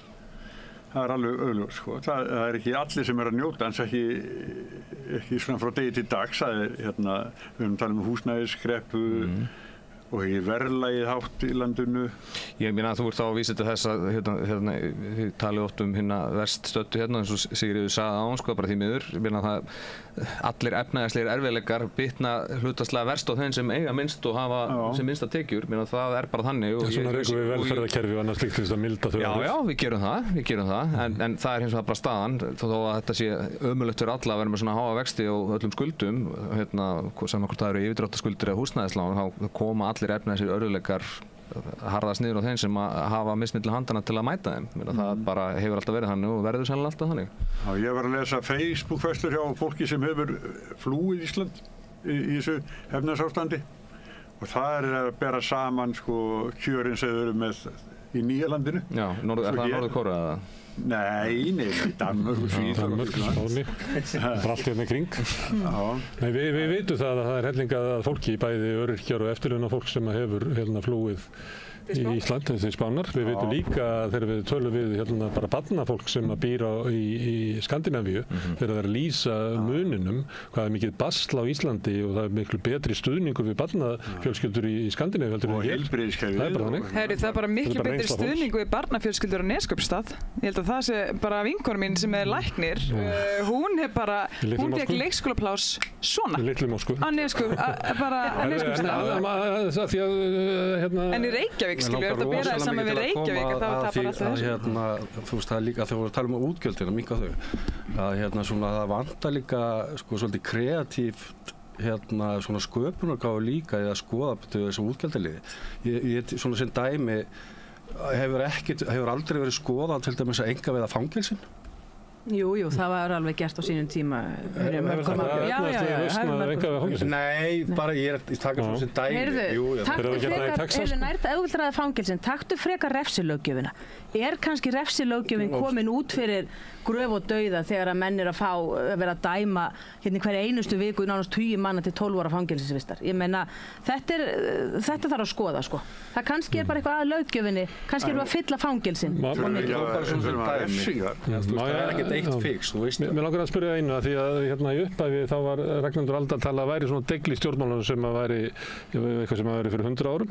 Já. Svo er það ekki. Jú. Það er náttúrulega voru gríðarlegar umbreytingar þegar stjórnmálaflokkar borgarastéttarinnar voru svona að missa, þegar almennu kosningaréttur kemur og það kemur í ljós að þeir sem hefðu farið með völdina þeir náðu ekki til fólks og fleira og það verður til sósíalismi rís upp en líka fasismin sem eru svona almenningsstjórnmál á sínum tíma.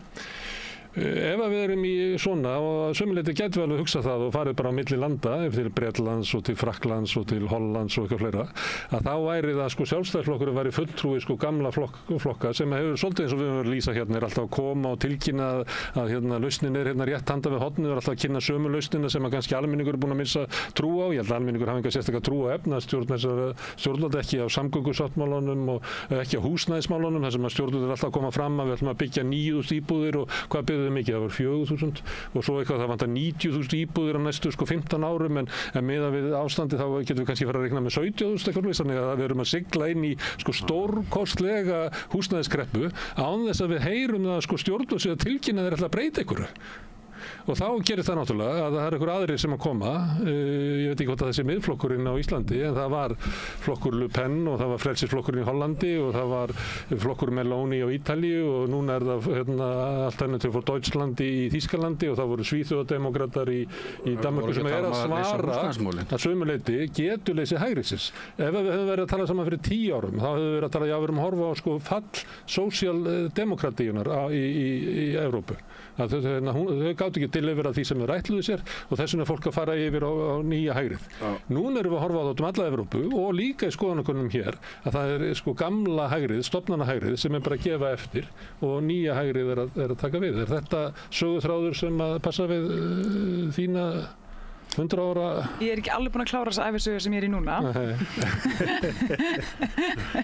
En hérna, nei, við ætla aftur að grípa orðið í þessu og þá sko, þú veist, jú, ég held að ákveðnuleyti erum við eitthvað svona svolítið að spegla það sem að var hérna áður fyrr og þetta, af því að þá vorum við líka með svona sömu áskorun allan í Reykjavík, það sem að minn fókus er helst þannig að ég er að starfa þar.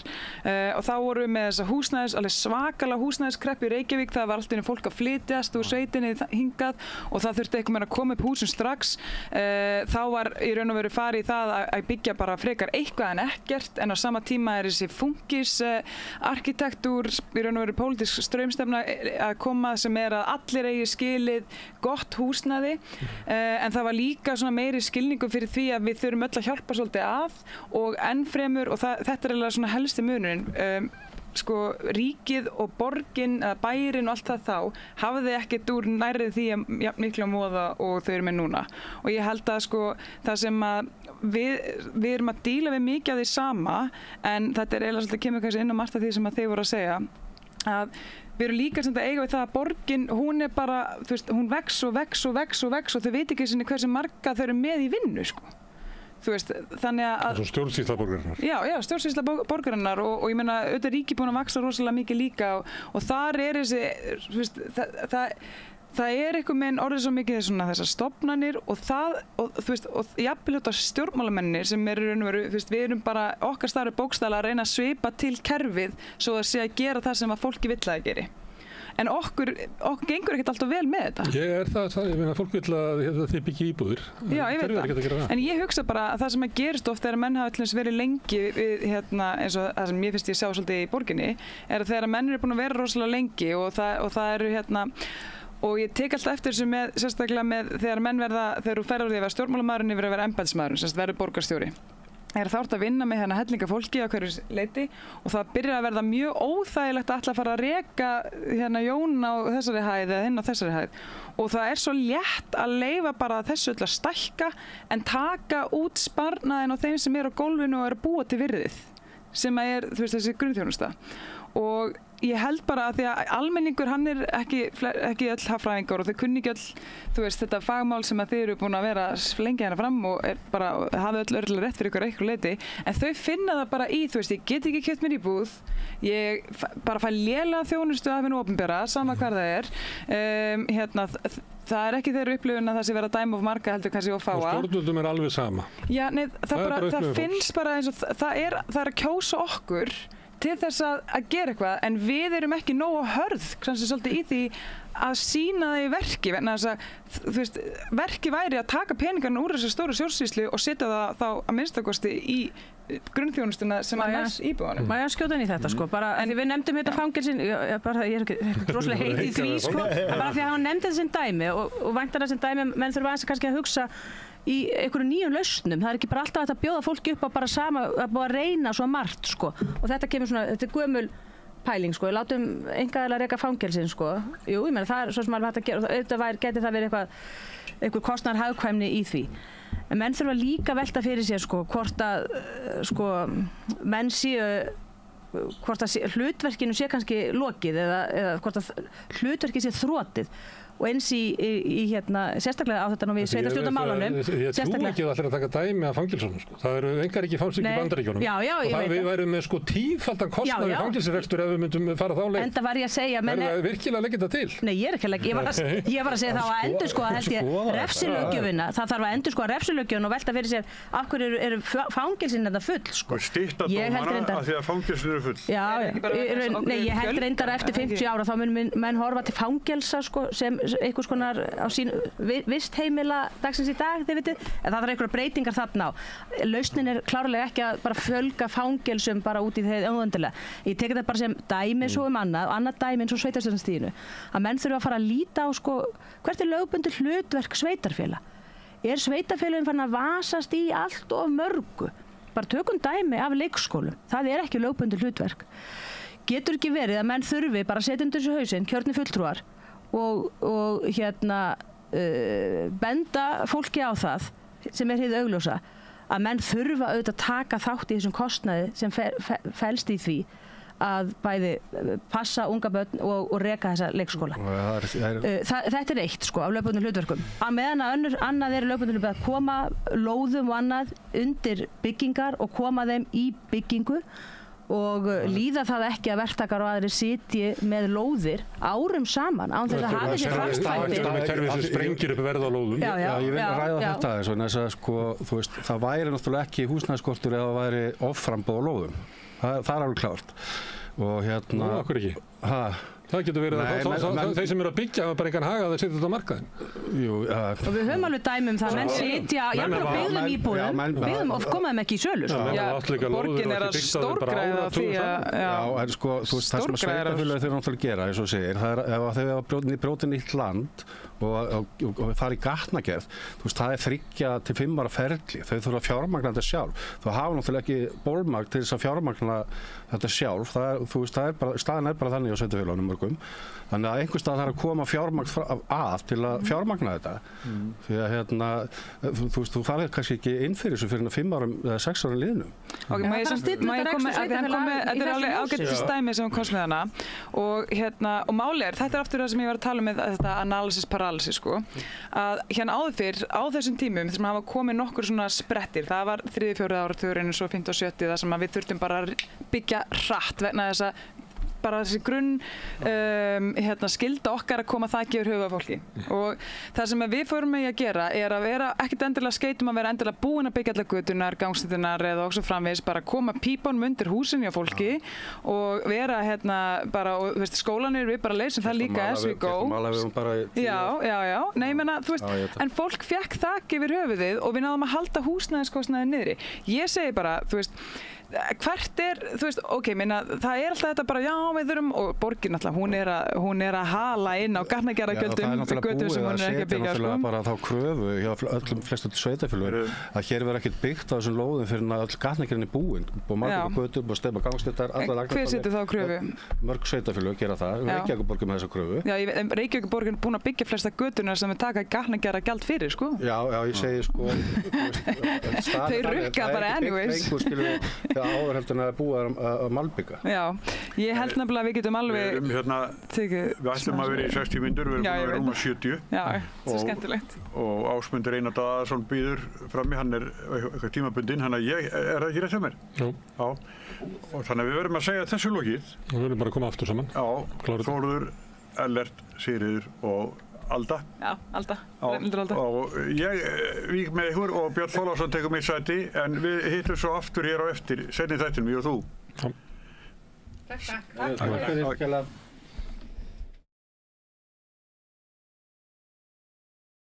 Gerist áskrifendur á Samstöðinni og taki þátt í að byggja upp öfluga og róttæka samfélagsumræðu. Þarftu að tala um borgarfulltrúa? Borgarfulltrúar Sósíalistaflokksins eru með viðtalstíma alla mánudaga klukkan 13:30 til 14:30. Það þarf ekkert að bóka tíma, endilega kíkjum við í Bólholt 6, 105 Reykjavík. Allir þættir samstæðuverinnar eru á YouTube.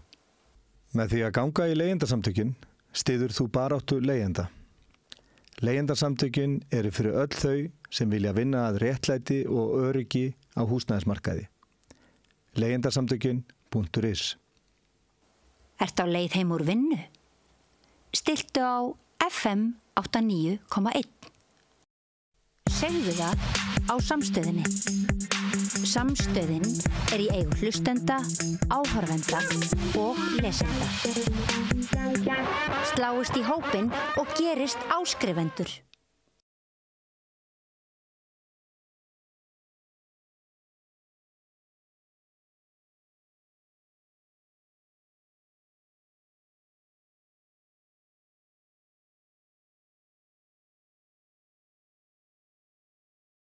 Allt það besta ókeypis.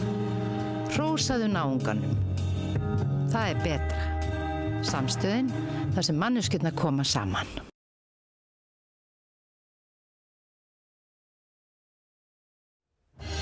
Allt það besta ókeypis. Fáðu þér vatn að drekka. Samstöðin, þar sem manneskjurnar koma saman.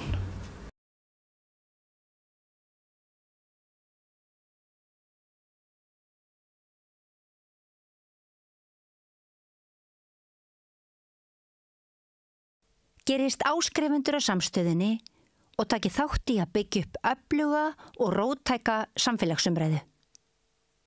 Þarftu að tala borgarfulltrúa.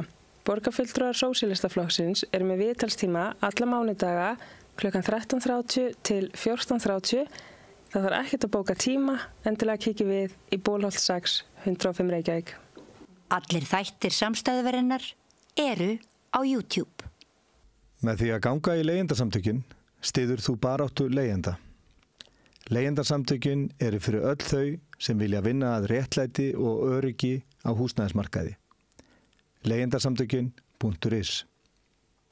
Ertu á leið heim úr vinnu? Stilltu á FM 89,1. Segðu það á Samstöðinni. Samstöðin í eigu hlustenda, áhorfenda og lesenda. Sláist í hópinn og gerist áskrifendur.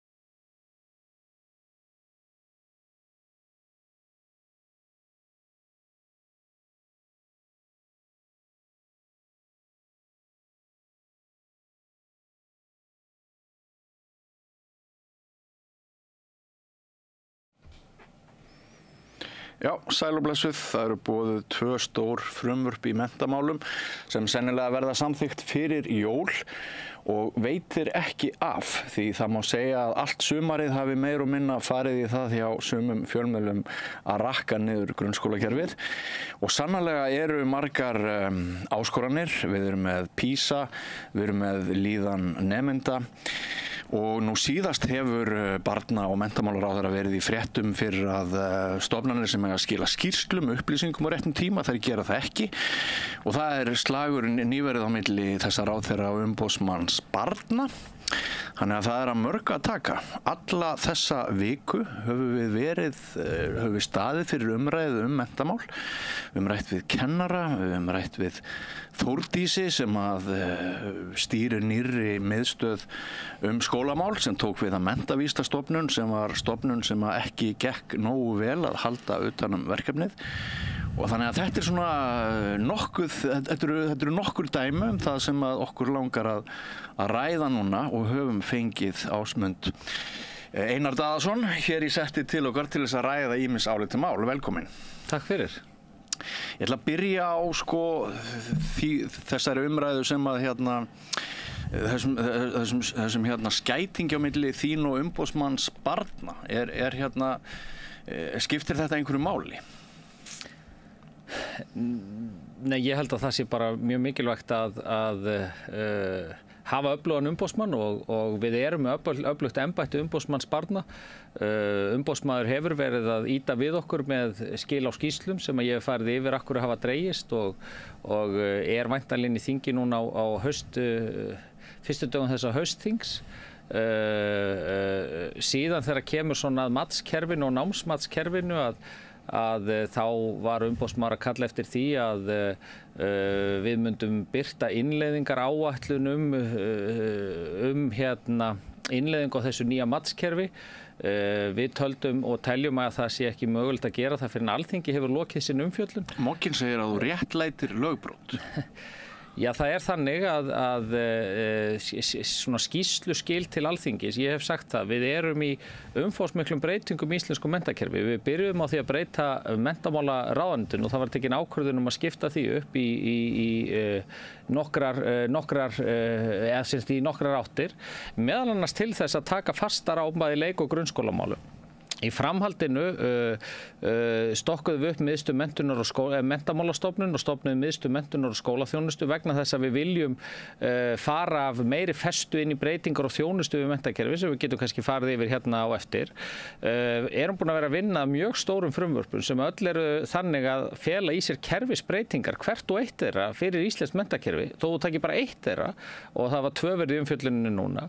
Þetta hefur tekið ákveðið afl og hefur orðið til þess að ákveðni þættir eins og skýrsluskil og annað hafa svona aðeins orðið á eftir, þó ekki meira heldur en gengur og gerist. Lilja Alfreðsdóttir til að mynda hreinsaði upp held ég 8 ár af skýrslum þegar hún kom inn í ráðuneytið, en vissulega eigum við að standa okkur í því og ég hef bara sagt það að við þurfum að gera betur þar og þessi skýrsla væntanlega inn í þingið á fyrstu dögum þessa haustþings. Það heyrir sko líka það sé verið að halda upplýsingu frá okkur vegna þess að það sé ósamstaða inn í ríkisstjórn með það hvernig að túlka niðurstöður og annað og stefnan í menntamálum sé brotin vegna þess að það eru þarna 3 flokkar sem að sumpart eru hérna ósamstæðir í hugsun.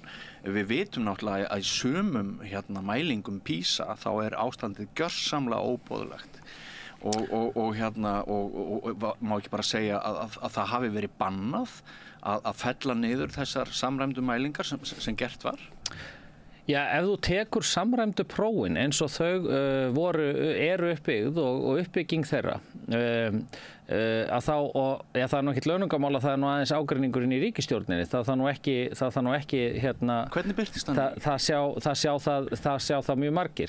Já, ég held að hann hafi einna helst birst þegar kemur að menntamálunum, þá var hann einna helst birst í því sem lítur að gjaldfrelsi og jöfnuði nemenda til þess að sækja nám. En vilja hægri menn í ríkisstjórninni einkavæða grunnskóla? Nei, þegar við höfum séð háskólaráðherra sem sjálfstæðiskona, hún var að fella niður skólagjöld í einkaskóla? Já, það er Það er eiginlega öfugt við það sem þú ert að segja. Eiginlega öfugt við það sem ég er að segja. En það er alveg ljóst að við höfum séð talsvert mikla andstöðu við gjaldfrjálsar skólamáltíðir. Sú andstaða hefur ekki verið að koma frá Vinstrihreyfingunni grænu framboði, hún hefur ekki verið að koma frá mínum flokki Framsóknarflokknum og hún hefur ekki verið að koma frá stjórnarandstöðunni. Hún hefur verið að koma frá Sjálfstæðisflokknum og andstöðu við það og ég hef bara verið algjörlega skýr með það að mín afstaða í þessu mjög skýr. Ég var ofboðslega ánægður og átti raunar fundi með stéttarfélögunum fyrir 1,5 eða 2 árum síðan þar sem ég hvatti þau til að taka málefni barna upp á sína arma, leggja áherslu á málefni barna í sínum málflutningi, þess að fátt væri til lengri tíma meiri jöfnuður í heldur en ef þú getur jafna stöðu barna í íslensku samfélagi vegna þess að þá ert að skapa jöfnuð til lengri tíma og þess vegna var ég ofboðslega ánægður að sjá að verkalýðshreyfingin tók þetta mál upp á sína arma vegna þess að þetta réttindamál, það er að segja gjaldfrjálsar skólamáltíðir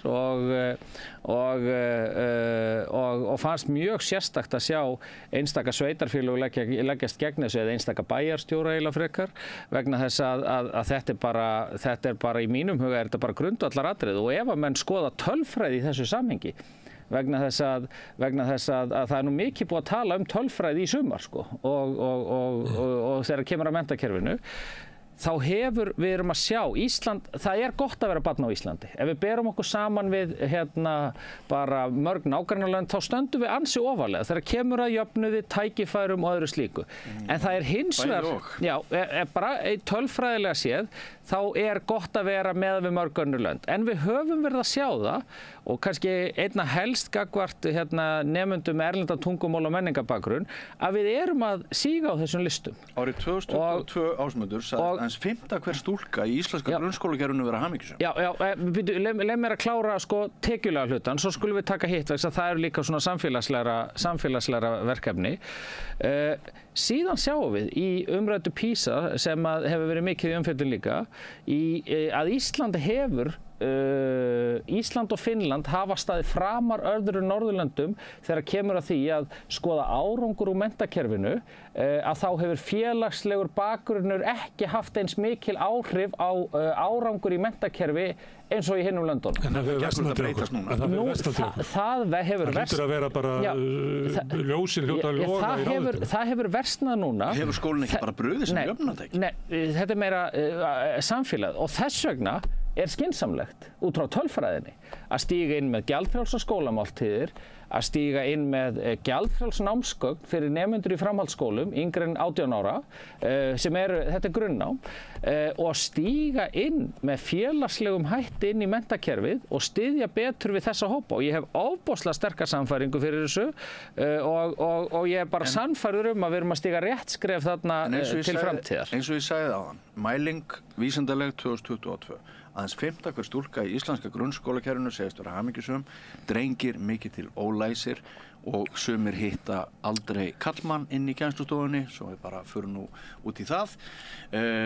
Mjög mikil togstreita tungumál, mjög mikil togstreita tækni og menningabreitingar sem að fylgja snjallsímum.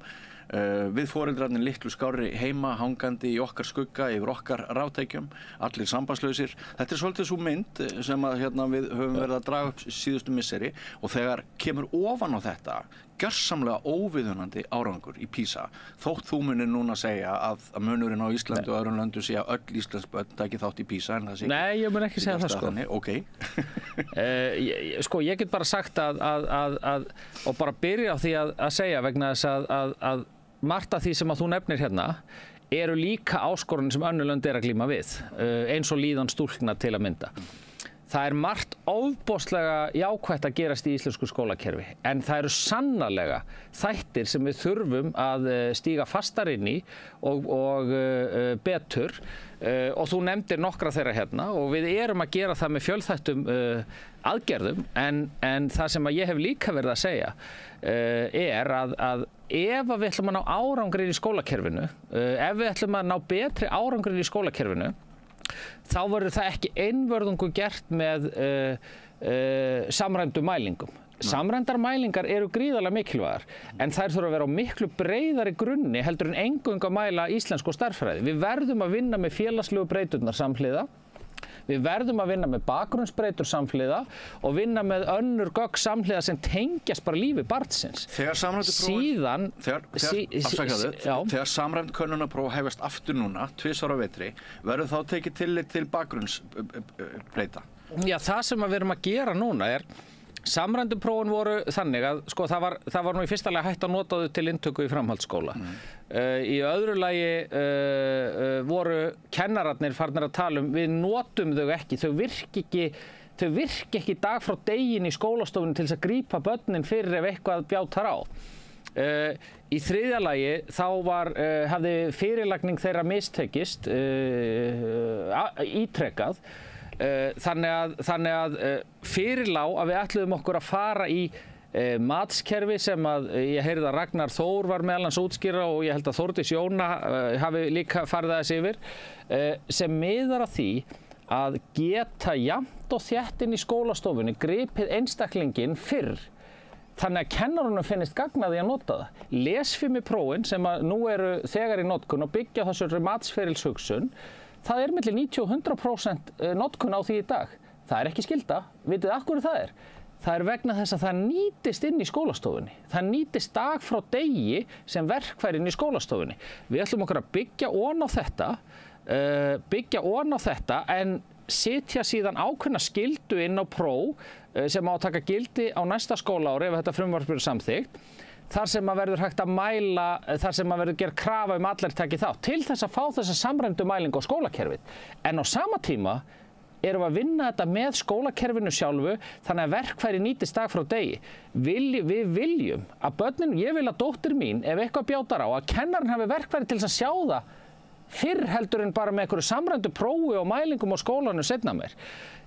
Til þess að bæta síðan ofan á þetta, að þá sem að skiptir mjög miklu máli líka, er að samhliða þessu erum við að byggja upp nemendagagnagrunn. Fyrsta skipti og við reiknum með því að hann verði tekinn í notkun núna, það er bara verið að prófa hann og taka hann prófa núna í október og nóvember og verða þetta innleiðan strax í byrjun nýs árs í öllum skólum. Það verður í fyrsta sinn í íslensku samfélagi sem við höfum allar upplýsingar alla nemendur á einum stað. Og geta þegar þeir flytja sig á milli skóla, geta milli skólastiga úr grunnskóla yfir í framhaldsskóla, að þá er hægt að láta upplýsingarnar fylgja. Síðan munum við tengja þennan prófagrunn inn í þennan nemendagagnagrunn og þá fáum við tækifæri til þess að gera það sem þú varst að spurja það áðan, sem er að tengja þessar félagslegu breytur saman. Reyna að fá heildarmynd af stöðu barnsins, vegna þess að ég hef líka sagt það skiptir máli vegna þess að hvaða aðrar bakgrunnsbreytur ráða þarna för. Hvaða eru skólar sem að skora hátt á PISA, eru þeir endilega góðir í því að kenna börnum erlenda tungumál og menningabakgrunn? Hvaða skólar eru bestir í því og með hvaða hætt? Og þá þarf þetta að hafa félagslegu breyturna til þess að átta þig á þessu og þetta er bara svo mikil grundvallar breyting á því hvernig við erum að mæla skólastarf að þetta er bara svona eins og að líkja saman ég veit ekki hverju vegna þess að tækifærin í þessu nýja kerfi er svo margfalt meiri og þetta er bara handa við hornið og ný stofnun Miðstöð menntunar og skólaþjónustu sem að tók bara til starfa 1. apríl og það á grunni gamallar stofnunar. Jú, en helming starfsmanna gömlu stofnunar. Hárrétt, en með breytt hlutverk. Bæði með það hlutverk að vera þjónustustofnun fyrst og fremst, þjónusta íslenskt skólakerfi, halla sér í áttina því og vinna með þeim að breytingum. Vegna þess að drotti minn dýri, það er mjög oft sem að við höfum setið og sagt ég ætla að breyta þessu og það á að gerast á morgun. En hver ætlar svo að fara út á feltið og gera það, skólakerfið, það eru mikla samfélagsbreytingar í gangi og skólakerfið þarf að aðlagast breyttu samfélagi og að sömuleyti held ég að allir séu sammála því að það hefði átt að geta gerst betur. Og þá er kannski spurningin af hverju gerir það ekki hraðar? Er það vegna þess að skólakerfið okkar hefur ekki bara endursköpunarkraft inn í sér? Er það vegna þess að það er vanfjármagnað? Er það vegna þess að orkan í yfirstjórninni í menntamálaráðuneytinu fór í það að vera, eins og varst eiginlega í að núna síður að reyna að finna einhverjar svona snjalla lausnir í hverju skipti? Stundum hvarta skólafólk yfir því að það er alltaf verið að breyta stefnuna. Mér er sagt að meira að OECD hafi einhvern tímann komið hingað og sagt vil ekki bara halda ykkur við ykkur eina stefnu? Við erum alltaf að vegna þess að sumuleyti þá er menntamálaumræðan notuð í einhver svona pólitískum tilgangi í þess að menn eru að skora. Menntamálaráðherrar komu alltaf að kynna einhverja nýja lausnir eins og þú veit kannski að gera, en allir sem voru undar gerðu það líka, voru með alls konar trikks sem átti að auka lestrarhæfni drengja og alls konar trikks sem átti að vera. Þegar þú horfir á þetta, þú ert búin að vera yfir þessu þó nokkuð tíma, er vandinn sá að kerfið okkar, stofnunin, skólakerfið, er veikt og hefur ekki svona endursköpunarmöguleika og mætti að breytu samfélagi? Er þetta bara vanfjármagnað? Eða er yfirstjórnin hefur verið bara fókuslaus og það er bara menningarstríð í gangi hvernig við höfum að horfa á menntun? Þegar þú ert að verja það hvernig við höfum að mæla menntunina með því að mæla ýmisla þætti, þá ertu að svara þeim sem að vilja bara mæla námsárangur og vilja helst bara taka A-bekk og B-bekk og tossabekk upp. Þannig að það sé eina leiðin til þess að reka skólakerfi. Hvar leikur vandinn? Er kerfið okkar veikt? Geta kennararnir ekki fundið lausnina og skólastjórnendur? Vantar bara peninga þarna inn eða hefur yfirstjórnin verið upptekinn í einhverju menningarstríði? Þessi langa spurning býður nú upp alveg svakalega langt svar. Bara í fyrsta lagi vil ég segja að ég held að við séum núna það er tvennt sem ég langar að taka út úr þessu núna til þess að byrja með. Í fyrsta lagi er það að við erum að vinna eftir langtíma hugsun og langtíma plani núna. En það hefur ekki verið? Ekki kannski nægilega mikið. Það held ég að sé grundvallaratriði til þess að koma inn á.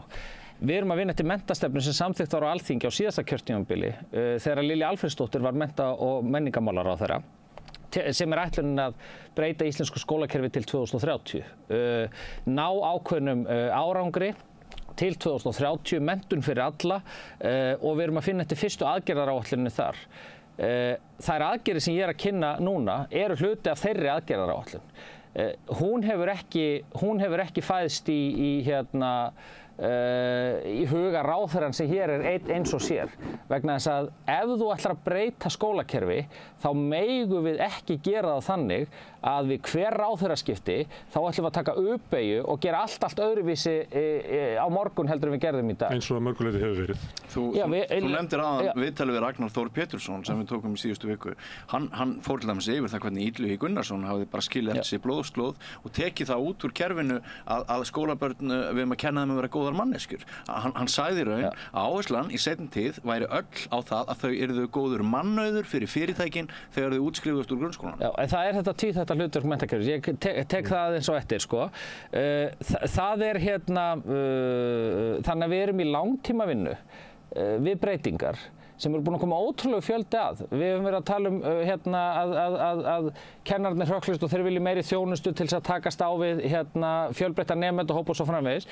Við erum með risastórt frumvarp sem er ætlunin að koma með í október inn í þingið, október kannski nóvember, sem búið að vinnast núna í 2 ár, sem miðar að þeir mynda heildstæða skólaþjónustu inn í skólanum. Hvað ytri þjónustu þurfa skólar þvert á skólastig, leik, grunn og framhaldsskóli. En af hverju ekki setja 2 kennara inn í kennslustofuna?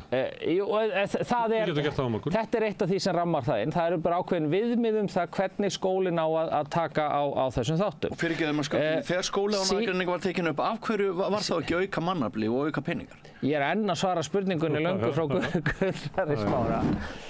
Síðan er hitt sem að mér hefur fundist okkur skorta í þessum málum og menntastefnan var svolítið nýjung í hvernig hún nálgaðist það. Það er að vinna miklu þéttar saman, ólíkir aðilar af þessu. Menntamálaráðuneytið hefur ekki verið með mikið af starfsfólki sem hefur verið að sinna leik- og grunnskólastiginu. Af hverju? Vegna þess að það er bara hjá sveitarfélögunum. Við höfum haldið utan um próf og ytra mat og eitthvað slíkt. En hvað erum við að gera núna? Með samtali við myndun menntastefnunar þá er miklu meiri samvinna núna milli ríkis, sveitarfélaga, kennarasambands, heimilis og skóla, háskólans og háskólana að aðgerðunum. Við erum að stofna þessa stofnun saman.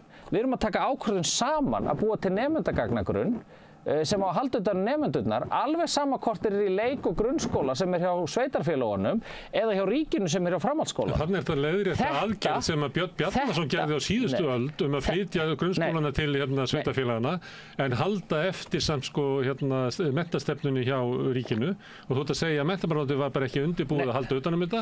Það var ekki samkomulag um hvernig ætti að gera þetta og þú ert að leiðrétta þetta núna 25 árum seinna. Já, þegar að grunnskólinn fór frá ríkinu til sveitarfélagana að þá rofnaði ákveðin samvinnutög þarna á milli og það hefur, og kannski hefur það haft einna mestu afleiðingarnar í dreifbýlinu vegna þess að við vorum með fræðsluumdæmi og fræðslusvæði sem var ákveðin svona samvinnu vettvangur milli ríkis og sveitarfélaga þegar kom að skólastarfi. Síðan fór það líka og eftir það hefur þetta verið svona dolti frjálst. Með þessari samvinnu þá er okkur að gefast tækifæri til að gera þetta. Annað verkefni, ekki bara nemendagagnagrunnurinn, það er að við erum núna í samstarfi við Reykjavíkurborg og fleiri sveitarfélög komið með verkefni þar sem við ætlum að fara að samhæfa móttöku barna með erlendan tungumál og menningabakgrunn. Eitthvað sem ég held að allir í íslenskri pólitík og þeir sem að fylgjast með samfélagsumræðu vilja gera og vita að það þarf að gera betur þar. Þangað til að það þarf að borga. Já, og ég er algjörlega sammálaður í því. Það þarf miklu, við erum nú með fjármun inn í það núna. En gerist allt of seint. Já, ég get alveg verið sammálaður í því. Það dæmis að hann tók af, með að setja grunnskólana út í sveitarfélögin, það hefur ekki verið klárað eitthvað svona stjórnsýslulegt kerfi til þess að halda utan um það, 25 ára síðan og rúmlega það. Skólan aðgreiningar, það er ekki peninga til þess að uppfylla það. Þetta eru stefnur sem eru fjármagnaðar, leiða til þess að inn í skólastofunar eru í hálfgerðu upplausn. Já, en leið kennararnir óánægðir, nemendurnir óánægðir, foreldrarnir óánægðir. Leið og við náum að auka samstarf og samvinnu milli aðila, þá fáum við líka betri heildarsýn yfir það hvað að virka og hvað ekki. Og það á líka við nýtingu fjármuna inn í kerfinu. Vegna þess að það eru fáir sem að vilja meira fá verkfæri sem virka heldur en kennararnir sem maður hittir á kaffistofunum. En það hefur verið allt og lítið að við höfum verið að búa til verkfæri sem virka, prófa þau, gagnreyna þau og innleiða þau svo markvisst. Þannig að það þetta gefur okkur tækifæri líka til þess að nýta fjármagn betur. En þurfum við meira fjármagn þegar kemur til dæmis að nemendum með erlendan tungumál og menningabakgrunn? Já, við erum í mjög mikill innviðaskuld gagnvart þessum börnum í íslensku samfélagi. Ert þú með pólitískt kapital innan ríkisstjórnarinnar til þess að auka fé við málaflokkinn? Sko, það er auðvitað þannig að leik- og grunnskólinn er hjá sveitarfélögunum. Framhaldsskólinn er hjá ríkinu. Þó við séum að auka samstarfið... Þetta var bara samið að myndu fylgja peningar. Jú, þó við séum að auka samstarfið og samvinnuna, þá er rekstur framhaldsskólans hjá okkur. Við erum til að mynda, við erum að fara að tvöfalda námsgagnaútgáfu á næsta ári. Framleiðslun á því með nýju frumvarpi. Við erum að fara að stíga skrefin í gjaldtökuna. Og þú fyrst pening með því að reglurnar eru þannig að það verið að íta undir að einkaframtakið búið til... Það verið farið blandaða leið. Þú þurftir að borga fyrir það til þess að fá peningi. Nei, það er farið blandu leið og það góða við samvinnuna, Gunnar, er að við fengum ólíka aðila til þess að koma að borðinu. Þar varð niðurstaðan sú í starfshópi sem skipaður var, sem bæði var með fulltrúum bókaútgáfu, einkaaðilina sem þú nefnir, en líka með kennarasambandinu og fleiri aðilum. Og niðurstaðan varð svo að fara þessa blönduðu leið, en jafnframt að stíga gjaldfrelsiðin í námsgögnin, af því að það er líka þar, og þar eru við kannski aðeins ósammála, að mín lífsýn er sú að ef að við fáum ólíka aðila til þess að vinna saman, þá er blöndu leið oft á tíðum svo sem skilar okkur bestri niðurstöðu. En þú fær peninga í þetta frá Sjálfstæðisflokknum með því að einkageirin komið Sigur Ingi er nú fjármálaráðherra núna. Já, en þú fær það ekki í að bæta tungumálakunnáttu innflytjenda, af því að einkaframtaki getur ekki greitt á því. Við erum með, ég get alveg sagt ykkur það, til þróunar og verkefna og þróunar í grunnskólum á næsta ári. Þá held ég að hafa aldrei í prósentum talið orðið jafnmikil aukning eins og verður í fjárlögum næsta árs. Ég hef átt gríðarlega gott samstarf við Sigurð Inga Jóhannsson, fjármálaráðherra. Þar eru við að fá fjármagn til þess að stíga inn í verkefni sem snúa meðal annars að nemendum erlendan tungumál og menningabakgrunn. Þar þurfum við að gera betur og við munum þurfum að gera miklu betur. Þannig að það sé algjörlega sagt, vegna þess að ef tölfræðin sýnir okkur eitthvað þá þurfum við að gera meira þar en við erum að fá aukning á næsta ári sem er meiri en ofta áður, skulum við segja. Má ég aðeins að því að þú varst að hæðast það með löngu spurninguna, en hún var einföld. Ég er eiginlega ekki komin í hana ennþá. Vegna þess að hún er einföld. Hún er það að við erum í vanda og það er bara enga deilur um það. Það er svona áherslu munur á því hvernig fólk skilgreinir hann og það er oft tengt í hvað með fólk vil fá út úr þessu, en við erum í vanda. Er vandinn sá að skólakerfið okkar er einhvern veginn bara kennararnir okkar svona hugmynd stofnunar er að sjálfa hvernig eigum við að halda utan um börnin okkar. Er það vandamál? Að það sé bara eitthvað fókusleysi og skólarnir séu okkur bara allt annari leið heldur það ætti að vera að gera. Þeir ættu að vera að kenna börnunum að verða nýtir eins og þú nefnir, bara gott fólk til þess að gott starfsfólk. En eru að reyna að búa til gott fólk, að það sé eitthvað svona stefnumunur þar, eða er þetta að við höfum bara vannfjármagna skólakerfið þannig að það hefur ekki náð að mæta breyttuðu samfélagi, eða er það þannig að stefnan sem hefur rekin út á menntamálaráðuneytinu hefur verið bara hist og her, við höfum ekki haldið fókus á ykkur, við höfum ekki tekið málinn og alvarlega á efstu stigum. Þetta er örugglega blanda af ýmsu. Hins vegar er það þannig að þegar þú horfir á skólakerfið þá er, og ég verð að segja það aftur, það er gríðarlega margt gott að gerast þarna. Við erum að búa til oft á tíðum einstaklinga sem að gera það alveg ótrúlega gott og að byggja þetta samfélag og halda því uppi og skapa hér verðmæti og tónlist og menningu og svona getur áfram talið. En í okkar hljómar þetta pínu eins og þú sért að segja aðgerðin var góð en sjúklingurinn, aðgerðin hefnaðist vel en sjúklingurinn dó. En það eru atriði sem við þurfum að laga. Það ekki eitthvað eitt svar eða einhver ein aðgerð sem mun koma inn á borðið og verði til þess fallin að segja bara, heyrðu, ef við bara gerum þetta, þá verður samfélagið gott. En síðan eru alltaf svona innri átök á milli þess hvað á að koma út úr skólakerfinu. Hvernig ætlum við að vinna með einstaklingana í skólakerfinu. Og líka hvernig skólakerfinu stjórnað. Og að sjálfsögðu. Og það held ég sé ágreiningur á milli mögulega þín og Sjálfstæðisflokksins sem að oft stillir þessu upp þannig að það sá sem fer með fjárveitingavaldið hann á að stýra skólunum og þess vegna verður að vera samræmt próf þannig að hann geti deilt peningunum víðar.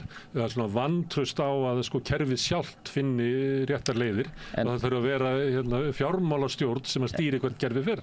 En þú ert með fagfólkinn í skólunum og það var nú til dæmis þannig að skólameistarinn í verslunarskólanum fór nú í viðtal í sumar, ég man nú ekki hvar, þar sem að hún hafnaði því að þau vildu fá samræmt próf inn til inntöku í verslunarskólan og talaði einmitt fyrir þessum sjónarmiðum að skólakerfið eigi að skapa tækifæri og möguleika fyrir alla. Verslunarskóli Íslands skapar tækifæri fyrir einhver ákveðna einstaklinga. Síðan viljum við viljum að allir geti notið byggt sjálfan sig upp og notið sinna hæfileika og sinnar ástríðu. Og það eru kannski aðri skólar í öðrum verkefnum. Við höfum verið í átaki til dæmis núna í eflingu verk- og starfsnáms. Erum að byggja við alla verk- og starfsnámsskóla á Íslandi að því við viljum að þeir sem að hafi áhuga, getu og þekkingu og hæfileika til þess að vinna í því að þeir geti farið í það. Þar hafa verið biðlistar eftir að komast inn í það námi. Það var ekki þannig fyrir 10 árum. Það er fráleitt í kerfið þess að í samfélagi sem vantar innan að það sé biðröð eftir að fá að læra að vera rafvirki. Já, en fyrir 6-8 árum þá var bara engin biðlist eftir að fara í það. Það vildi engin læra þetta.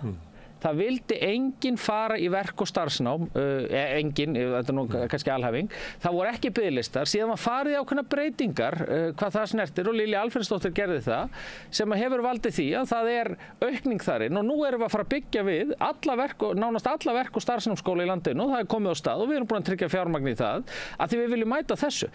Er það hópur sem líklegt að hefði sótt í verslunarskólanum? Nei. Er annar hópurinn verri en hinn? Nei. Hann bara að nýta sína styrkleika á þann hátt sem við viljum og þannig viljum við að skólakerfi sé og samfélagið að allir geti fundið nám við hæfi og það skiptir máli og það finnst mér hafa svona, við megum ekki horfa of þröngt á skólakerfið og það bara skilja ykkur ákveðni niðurstöðu af því það ekki verkefnið þess. Umræðan náttúrulega ekki eins svarthvít eins og stundum málað upp, hún flókin. Við erum hér í því hlutverki að reyna að spyrja gagnrýnina spurninga. Og ég hef mjög gaman að því.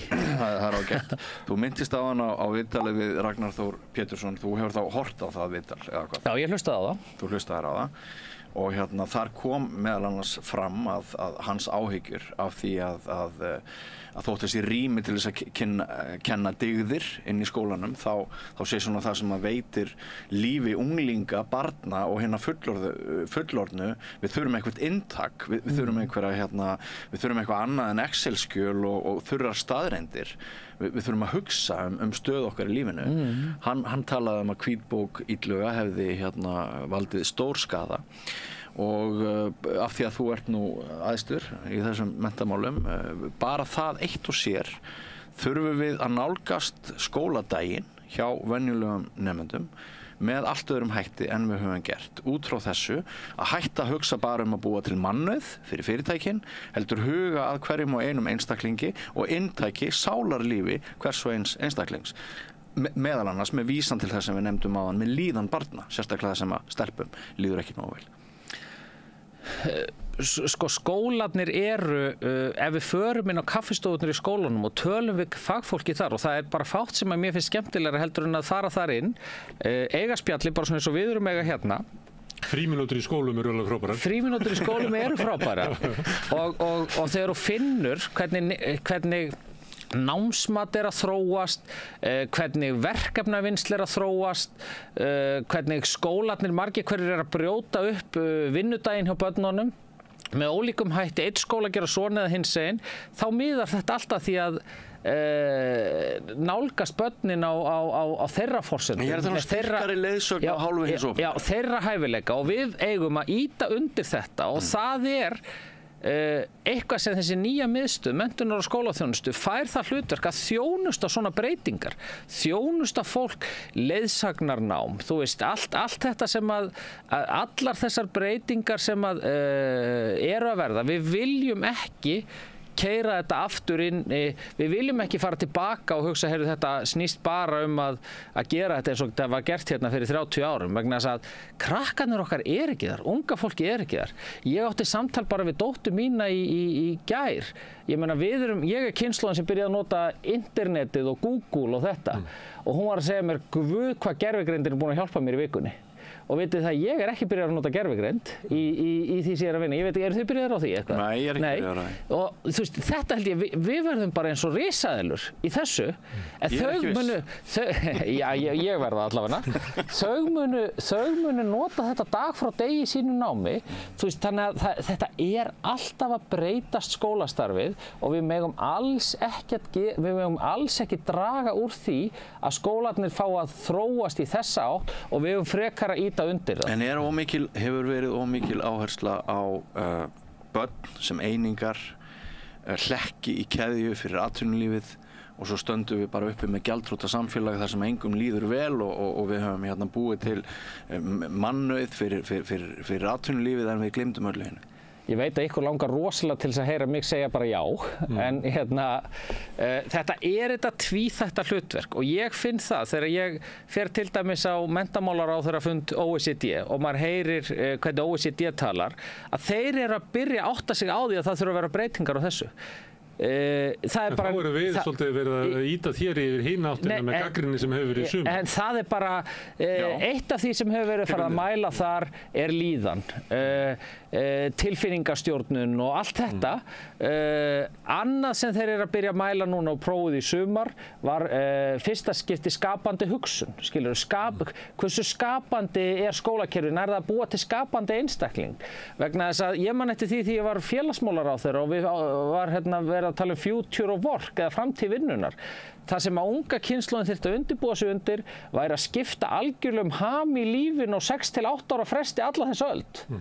Og það krefst annarra eiginleika og annarra styrkleika heldur en var þegar þú menntaðir því einhverju, þú eignaðist þinn maka og þín börn og byggðir þitt hús á 20 árum og bjóst þar þangað til þú fórst á dvalarheimili og endurnýjaði bílinn 2 ára á lífsleiðinni. Þetta er allt annar heimur og þeir sem eru bestir til þess að meta þetta og taka þátt í þessu unga fólki sjálft. Og það að byrja að hafa miklu meiri skoðun á sinni menntun, finnst mér allavega, og bara á samfélaginu. Það líka sverfur að þeim. Þau hafa bara meiri áhyggjur af framtíðinu heldur en börn hafa haft núna. Já, og líka hafa fengið raddir til þess að þessi áður hlustað. Og við eigum að ýta undir það vegna þess að ef einhver á að skapa sína framtíð, þá það unga fólki sjálft. Og mér hefur alltaf fundist þegar verið að tala að ungt fólk ekki að fá að kjósa eða semst að lækkun kosningaldur. Ég myndi vilja lækka kosningaldur meira heldur en í 16 ár. Það eiga náttúrulega bara allir að fá að kjósa. Já, það eiga bara, já, kannski, þú þarf nú svona Ég hef haldið því fram hér. Já, maður getur alveg velt. Foreldrar þá geta komið með atkvæði rétt í barnana sína eftir 7 ára aldurs. Og til dæmis í málaflokkum eins og umhverfismálum ættu atkvæði 16 ára barns að vega tvöfalt á við þess að kýs 55. Nei, ég hef alveg sagt það ég lendi einu sinni umræðu í heitapottinu, ég fer í sund á hverjum degi og finnst það eitthvað það skemmtilegast ég geri. Fyrir utan að vera á kennarastofunum. Já, sundið það er svo gaman að samfélagið fólkið og samskipti milli fólks. Og þá var einhver að segja tala unga fólkið þarna og það hvaða vitleysa þetta væri ungt fólk, bara læti í þessu unga fólki og það ætti ekkert að vera að lækka kosninga, þetta var einhvern tíðan í umræðum það.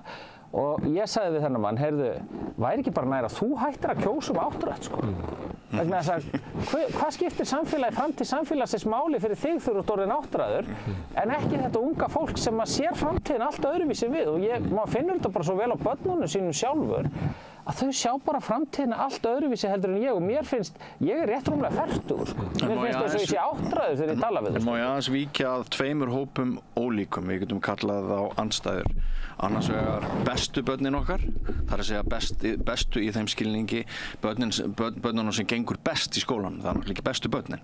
En þau börn sem að eru að skara fram úr í námi, þau eru samkvæmt þessari blessuðu PISA-mælingu bara orðin óbúslega fá hér á Íslandi og horfir í einhvern svona skort á leiðtogum að óbreyttu og margir hafa sérstakar áhyggjur af þessu og svo er það hinn hópurinn sem er náttúrulega miklu stærri og kannski meiri vandi. Ég veit að það voru ekki allir nemendur sem að komast inn í framhaldsskóla núna, ekki í fyrstu umferð og mér minnir að það hafi komið fram í umræðu við kennarana að 600 eða 700 grunnskólabörn þau bara mæta ekkert í skólan.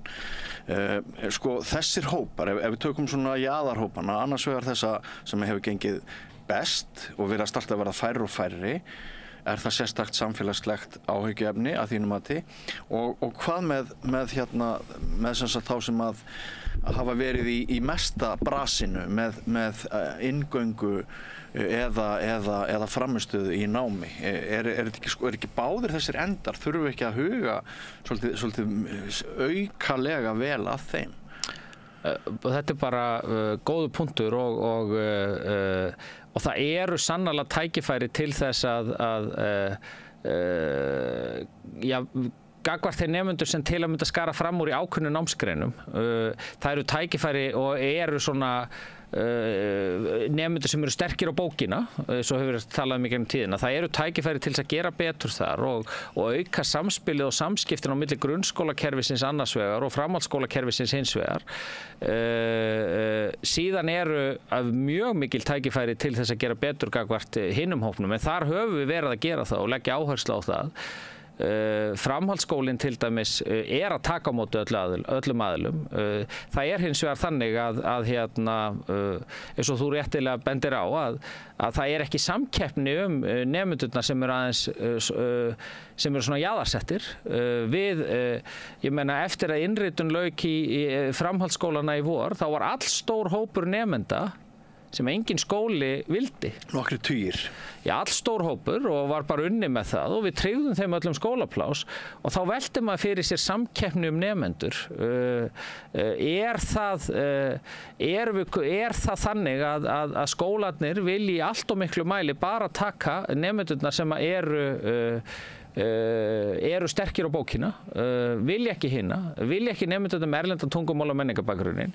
Mín skoðun er sú að skólarnir, framhaldsskólarnir eigi til dæmis að vera með miklu fjölbreyttari hóp hver og einn þeirra.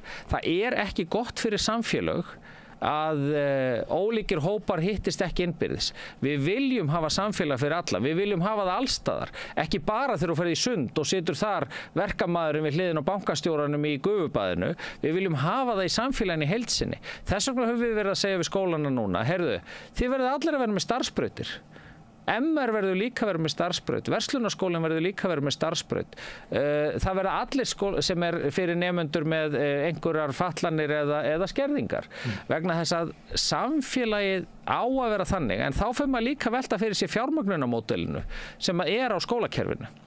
Ef að það er þannig, og að því að framhaldsskólinn er rekinn af ríkinu, og ég hef sagt þetta við skólameistara framhaldsskólana, við munum þurfa að greiða, það verði ekki til peningar til þess að sinna þeim nemendum sem að kosta ekki aukalega að sinna. Við munum þurfa að sitja á næstu árum auki fjármagn í nemendurnar sem þarf að sinna meira. Nemendur með erlendan tungumál og menningabakgrunn, nemendur sem fara í verknám sem er dýrara nám, að því þú vallt að velta fyrir hvað er að vera góður nemandi og vondur nemandi sko, eða góður, þú veist, nemandi sem er listasmiður og ótrúlegur í höndunum, er hann ekki góður nemandi ef við búum honum aðbúna til þess? Hvert einasta barn getur orðið frábært. En það er gott skólasamfélag það sem er fjölbreyttur hópur. Og við munum í auknum mæli og útskrifa einhverja elítunemendur sem eru ófærir að lifa og starfa í lýðræðislegum lýðræðislegu samfélagi, þess að þeir hafa bara verið innan fólk sem alveg eins og það. Ja, við munum í auknum mæli þurfa að beina fjármununum okkar inn í það að styðja við, og þetta við erum að breyta núna, við erum búin að vera að vinna í því, gerum það með bæði síðasta fjármálaráðherra og núverandi, breyta reiknilíkani framhaldsskólana, þannig að það fær í auknum mæli auki fjármagn til þeirra nemenda sem þarnast aukinar aðstoðar við að nýta sína hæfileika. En skólamálin eru rampólitísk og það hefur verið núna í sumar verið mikið sótt að þér og núverandi menntastefnu frá hægri. Það hefur verið viðskiptaráð samþykkti ykkur að sína tillögur og svo Morgunblaðið verið að reka mjög massífa umfjöllun skólamál. Við höfum gert það við Rauðaborðið áður og eitthvað fleira, en núna í sumar hefur það einkenst finnst og þetta gagnrýni frá hægri. Það sem hefur verið að ýta undir að sé eiginlega ófremdar ástand í skólunum. Við verðum að grípa til einhver aðgerða og við vitum það alveg að þetta oft notað að búa til krísuástand til þess að setja ýta undir aukna einkavæðingu, aukna markaðsvæðingur inn í skólunum. Það leiðin sem að Svíarnir fóru til dæmis fyrir 20-30 árum síðan og hefur ekki reynst þeim vel. Lítur þú á það í pólitíkinni að skólamálin geti orðið af hörkudeilumálum í pólitíkinni hvaða grundvallarleið ætti að fara, þá sem að mér heyrist þú vera svolítið að tala fyrir, sem ekkert ólíkt því sem að Ragnar Þór Pétursson hefur verið að tala hér og maður heyrir innan úr kennarasamfélaginu, eða að við getum ekki treyst skólakerfinu fyrir uppbyggingu skólakerfisins, heldur verðum við einhvern veginn að láta viðskiptahagsmuni eða markaðshagsmuni, láta foreldrarna fá peninga eða svona vouchers eins og gert í Svíþjóð og víðar, þannig að við látum einhver svona markaðslögmálin byggja upp skólakerfi á sama hátt og markaðslögmálin byggja upp ísgerðir eða eitthvað með einhverjum hætti. Erum við að fara inn í þannig átaka tímabil þar sem verður deilt í grundvallaratriðum hvernig við höfum að byggja upp skólakerfið? Mér finnst ofboðslega jákvætt ef að pólitískar kosningar á Íslandi myndu snúast meira börn og framtíðina. Alveg sama hvort að það menntakerfið eða önnur kerfi sem að halda utan börnin okkar. Og lýðheilsu fólksins. Þetta var krafa það væri aukin einkavæðing og aukin markaðsvæðing. Þetta almenna svarið. Þannig að mér hefur fundist, það fátt sem að ég myndi vilja að við ræddum meira heldur nákvæmlega þau mál sem eru búin að vera í umræðinni. Vegna þess að ég brenn fyrir þessi mál, og þá segi ég bara persónulega, vegna þess að mér finnst þetta eiga að vera þau mál sem að við erum að ræða alla daga. Mér finnst sá málaflokkur sem ég held á mennta- og barnamálin, mér finnst þetta að vera mikilvægasti málaflokkurinn fyrir framtíðina. Má grípa inn í Vigdís Grímsdóttir, rithöfundur, segir að eina hlutverk okkar í lífinu sé að vera góð við börn. Og undirbúa þau fyrir framtíðina. Ekki samgöngumálin eða þarna liggur grunnurinn. Hitt hvort að umræður sem hafa verið í sumar eru til þess hugsaðar til þess að ýta undir einkavæðingu í íslensku skólakerfi. Ég skal ekki segja, það getur vel verið á bakvið þessa umræðu sé pólitík. Grunar þau það ekki? Þú ert á fættir í gær. Það getur vel verið það getur vel verið á bakvið þessa umræðu sé einhver pólitík. Hún á alltaf rétt á sér í lýðræðissamfélagi. Hins vegar það þannig að ég get alveg sagt ykkur það að ég hallast að blandaðri leið í þessu. Ég meina ef við tökum til að mynda viðbyggingar við verknámsskóla, þá erum við bæði að byggja við alla opinberu verknámsskólan, en við erum líka nýbúin að semja við tækniskólan að halda sinni uppbyggingu áfram. Þannig að þar erum við að fara blandaða leið. Sem er í eigu samtaka fyrirtækjaeiganda? Já, en með samningi við menntamálaráðuneytið. En við erum líka að byggja við Menntaskólann á Ísafirði, Fjölbrautaskólann á Sauðárkróki, Verkmenntaskóla Austurlands, Fjölbrautaskóla á Norðfirði, Fjölbrautaskóla Suðurnesja, Fjölbrautaskólann í Breiðholti, Borgarholtsskóli, svo í framhaldinu. Allt eru þetta opinberu skólar. 12.000 fermetrar sem við ætlum okkur að byggja við þessa skóla á næstu 2 til 6 árum og með fjármagni í það. Síðan það bara þannig að mér finnst þessu umræða varðandi þessi mál endurspeglast meira í umræðunum gjaldfrjálsu skólamáltíðirnar og gjaldfrjálsu námsgögnin og það sem þar lítur að, vegna þess að þar finnst mér kristallast ofboðslega sterkt bara ágreiningur, bara ólík sýn til að mynda mín og míns flokks, Framsóknarflokksins við Sjálfstæðisflokkinn þegar kemur að því hvernig við viljum að menntakerfi sé gjaldfrjálst. Má ekki bara kalla það andúð á því að gæði skiptist jafnt? Ólík sýn á það. Ég bara pólitískt ekki sammála því að skólar eigi ekki að vera algjörlega gjaldfrjálsir og allt sem innan þeirra fer fram. Það eru talandi pólitík. Framsóknarflokkurinn, hann er ekki í góðri stöðu. Aldrei mennstalegri. Hvað gera með þá? Já, það sem við gerum er að halda áfram að vinna okkar verkefni. Gera það sama? Það hljómar ekki. Já, ég get bara sagt það að við höldum áfram að vinna okkar verkefnum. Ég er að vinna mínum verkefnum. Ég er með mjög mikið af frumvörpum á þingmálaskrá vetrarins. Við höfum talað matsferil, nýtt matskerfi fyrir menntakerfið sem er fyrir á fyrstu dögum þingsins. Nýtt námsgagnafrumvarp sem breytir námsgagnaútgáfu. Framsóknarflokkurinn er að fá afleita útkomu úr samræmdu prófum í skoðanakönnunum. Það getur ekki verið niðurstaðan að við ætlum bara að halda áfram með það sem við gert hingað til. Hvað ætla að gera öðru? Síðan eru fleiri mál væntanlega inn í þingi bæði núna og eftir áramótin. Ég ætla mér að klára þetta. Allt er þetta grundvallarbreytingar. Er það sem heldur ríkisstjórninni saman að þið eruð öll með mál sem þið viljið klára og þið neitið að horfast í augu við raunveruleikann og það er ekkert traust, ykkur líður ekki vel og enginn vill hafa ykkur. Það var nú smá alhæfing í þessu öllu saman. En ég brenn fyrir þessi mál sem ég er að vinna. Þú vilt klára kjörtímabilið? Ég vil klára þau verkefni sem ég er að vinna. Ég brenn fyrir þau. Við ætlum okkar að koma þeim í hús. Ég ætla mér að gera það. Þú kemist lengra með þessi verkefni að hefur ekki Sjálfstæðisflokkinn með þér í stjórn. Það er auðvitað þannig... Þú sagði það eiginlega áðan. Nei. Jú, þar væri fyrirstaða. Nei, það er ágreiningur þegar kemur að gjaldfrjálsum skólamáltíðum. Það er hins vegar þannig að þegar við, Framsóknarflokkurinn er á miðjunni og ef þú skoðar, ef þú skoðar málin, þá eru ákveðin atriði þar sem að við höllum okkur með, erum svona nær vinstri sjónarmiðum og ákveðin atriði sem eru nær hægri sjónarmiðum og þannig virka flokkar sem eru á miðjunni. Þannig að það eru kostir og gallar við öll stjórnarmynstur. Þegar kemur að menntamálunum og þeim málefnum barna, þá hef ég nú komið þeim málum í gegn sem að ég hef verið með, bæði á síðasta kjörtímabili og núna, og stóru mál er að koma inn núna og ég á eftir að sjá að þau verði ekki samþykkt vegna þess að það er skynsamt fólk sem situr á Alþingi þessi 63. Þú vilt klára kjörtímabilið? Ég vil klára þau verkefni sem ég er að vinnað. Sem að þýðir það að klára kjörtímabilið? Þú nærði ekki fyrir jól?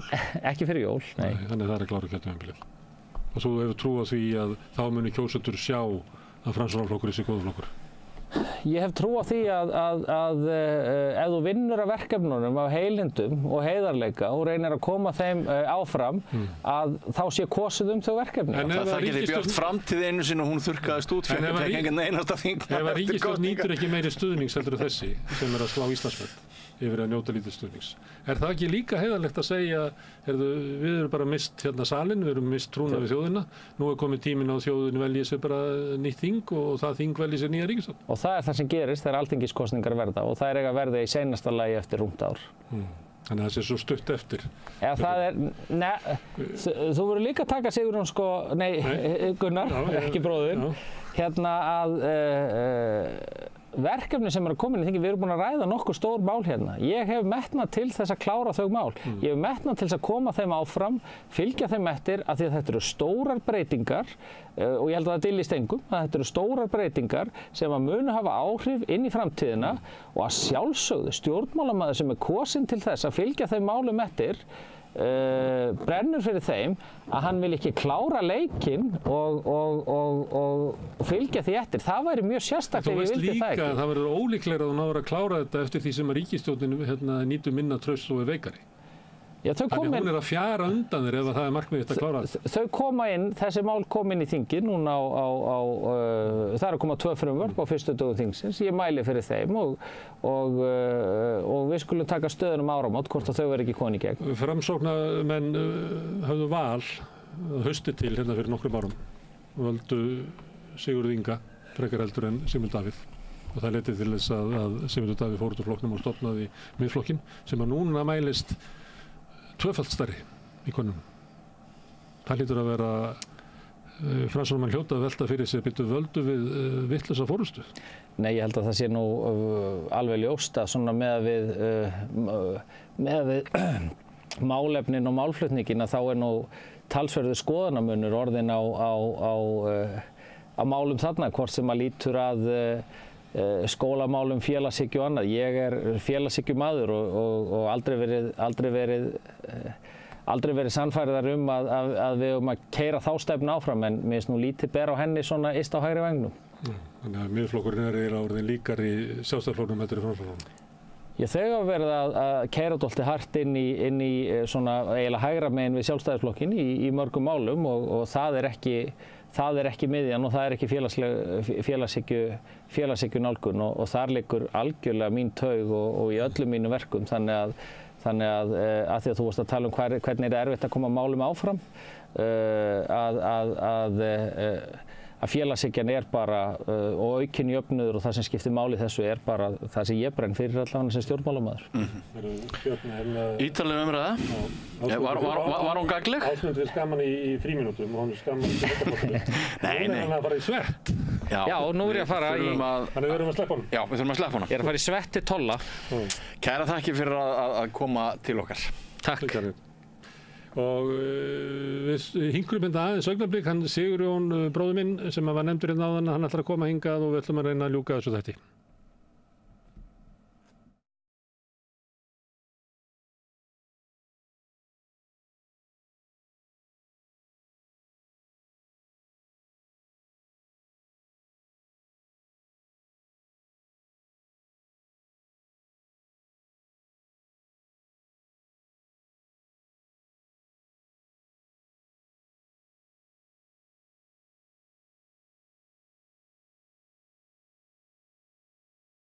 Gerist áskrifendur á Samstöðinni og taki þátt í að byggja upp öfluga og róttæka samfélagsumræðu.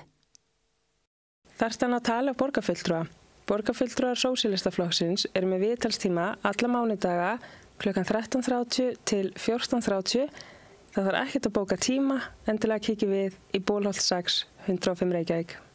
Allir þættir Samstæðuverinnar eru á YouTube. Með því að ganga í leigjendasamtökin styður þú baráttu leigjenda. Leigjendasamtökin eru fyrir öll þau sem vilja vinna að réttlæti og öryggi á húsnæðismarkaði. Leigjendasamtökin.is. Ertu á leið heim úr vinnu? Stilltu á FM 89,1. Segðu það á Samstöðinni. Samstöðin í eigu hlustenda, áhorfenda og lesenda. Sláist í hópinn og gerist áskrifendur.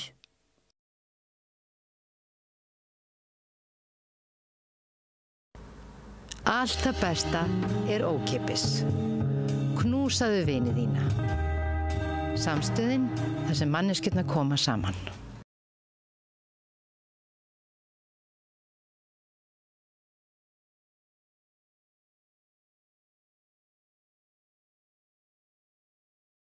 Gerist áskrifendur á Samstöðinni og taki þátt í að byggja upp öfluga og róttæka samfélagsumræðu. Með því að ganga í leigjendasamtökin styður þú baráttu leigjenda. Leigjendasamtökin eru fyrir öll þau sem vilja vinna að réttlæti og öryggi á húsnæðismarkaði. Leigjendasamtökin.is. Allir þættir Samstæðuverinnar eru fáanlegir á öllum helstu hlaðvarpsveitum. Þar stanna að tala borgarfulltrúa. Borgarfulltrúar Sósíalistaflokksins með viðtalstíma alla mánudaga klukkan 13:30 til 14:30. Það þarf ekkert að bóka tíma, endilega kíkjum við í Bólholt 6, 105 Reykjavík. Við erum í útvarpinu á FM 89,1. Segðu það á Samstöðinni. Samstöðin í eigu hlustenda, áhorfenda og lesenda. Sláist í hópinn og gerist áskrifendur. Já, við höldum áfram hér í svona með Egils. Ég er komin aftur, Björn Þorláksson listi með af þarna og tölum við Ásmund Einar. Já. Hún fannst þetta að vera 4 ára umræður. Já. Það fór svona... Tókuð á honum? Svona einhver leiti, en eins og ég hef nú stundu sagt, sko, þá ég ekki hrifinn að þeirri svona... Það verður alltaf yfir þeirra fólk, sko. Nei. Það fæst ekki alltaf mest með því. Nei, maður er svona bara að reyna að koma fram svona hans sjónarmið og ólík sjónarmið hans og Sjálfstæðisflokksins og sömuleyti hvernig hann metur svona þessa gagnrýni sem hefur komið frá hægri núna í sumar og svo náttúrulega verið að ræða svona einstök mál í skólanum. Ég hefði svona var að reyna að leggja fyrir hann svona þraut, sko, ef ástandið er ekki gott eins og allir eru sammála það vegna þess að sko kerfið hundur að gæsta kerfið, það heyrist ábyggilega ekkert inn í hérna hvort að kerfið sé þannig að það get ekki haldið utan skólamálin eða þú veist, hvort að stofnunin sko sé megin eins og það heyrist stundum frá gagnrýni frá hægri að sko megi ekki láta kennarana að fá peninga, þeir eyði þeim bara einhverja vitleysu og þeir sé alltaf að kenna börnunum eitthvað annað en sem börnum þurfa á að halda. Það sé eitthvað svona bara megin í sko menningu skólana eða hvort þetta sé bara vöntun á peningum eða hvort þetta sé svona glundroði í yfirstjórn skólamála sem hefur verið hérna undanfarin ára og tugi. Það er alltaf komið einhverju nýjir menntamálaráðherra sem eru alltaf með nýjar einhverjum svona tricks sem þeir alltaf leysa allt saman og já svona það er alltaf að heyra matans á þessu. En hann svo sem væntanlega svarað? Já, en núna í sumar það sem hefur verið búið að reka í gennum okkan svolítið það að sko skólakerfið sé einhvern veginn bara hættulegt að hérna að við verðum að taka völdin af kennarunum og láta eitthvað sem að fór í stjórnunarnám, MBA-nám í Háskólanum í Reykjavík stýra menntakerfinu í gennum budduna. Það er svona heyrist manni stundum, sko. Já, eitthvað eða. En svo spurði hann eitt sem að hérna hvort það hefur verið mistök að kjósa Sigurð Inga frekar heldur Sigmund Davíð hérna fyrir nokkrum árum. Af því að nú mælist miðflokkurinn með tvöfalt fylgi á við Framsóknarflokkinn sem lítur að vera óþægilegt fyrir Framsóknarmenn. Og hverju svarar hann þessu? Hann eiginlega þekkti miðflokkinn ekki lengur sem klofning út úr Framsóknarflokknum, svo þetta væri bara hægri flokkur. Já, ég held að.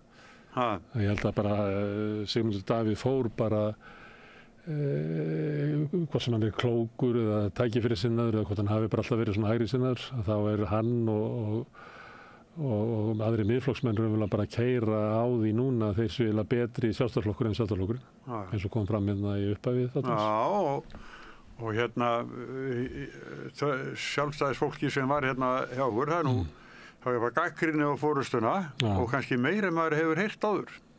Ég held að tími Bjarna Benediktsson sé liðinn. Já. Ég hef ekki heyrt neitt sem að segja nei auðvitað á Bjarni að leiða okkur í næstu kosningum, ég bara engan. Nei. Og þetta er einhver hefur líkt þessu við Biden. Að þegar það var ljóst sko að þetta gengi ekki með Biden að þá segja menn svona fyrir kurteisissakir að Bjarni verður bara ákveðta sjálfur.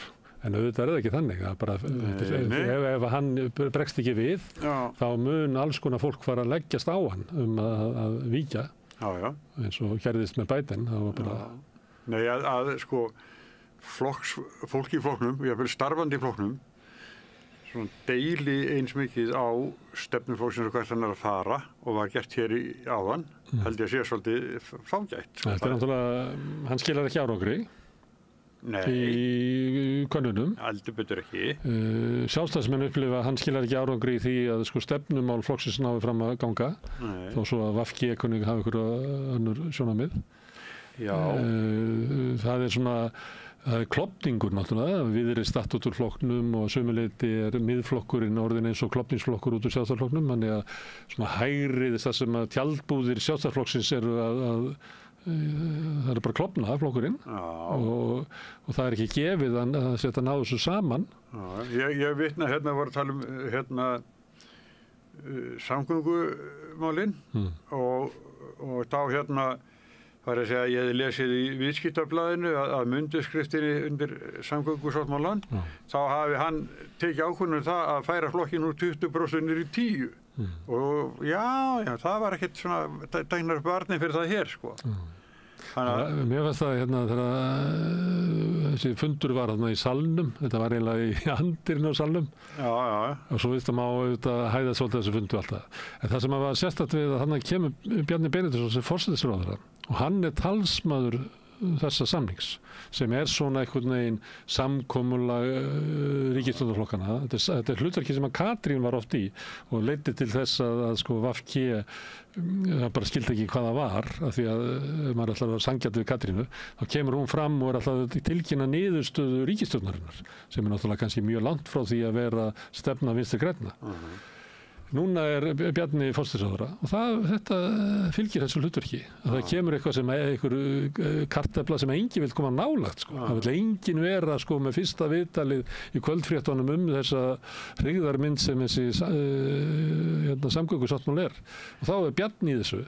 Og ég held að sko svona harðir sjálfstæðismenn þeir bara reitt hársitt á að hlusta á þetta. Sko. Já, sem eru alfarið á móti þessu. Algjörlega. Það svona mokkakynslóðin allavega, eldra fólk sem les mokkan. Og langt niður eins og Þórður Gunnarsson sem var hérna, hann bara valla á miðjum aldri.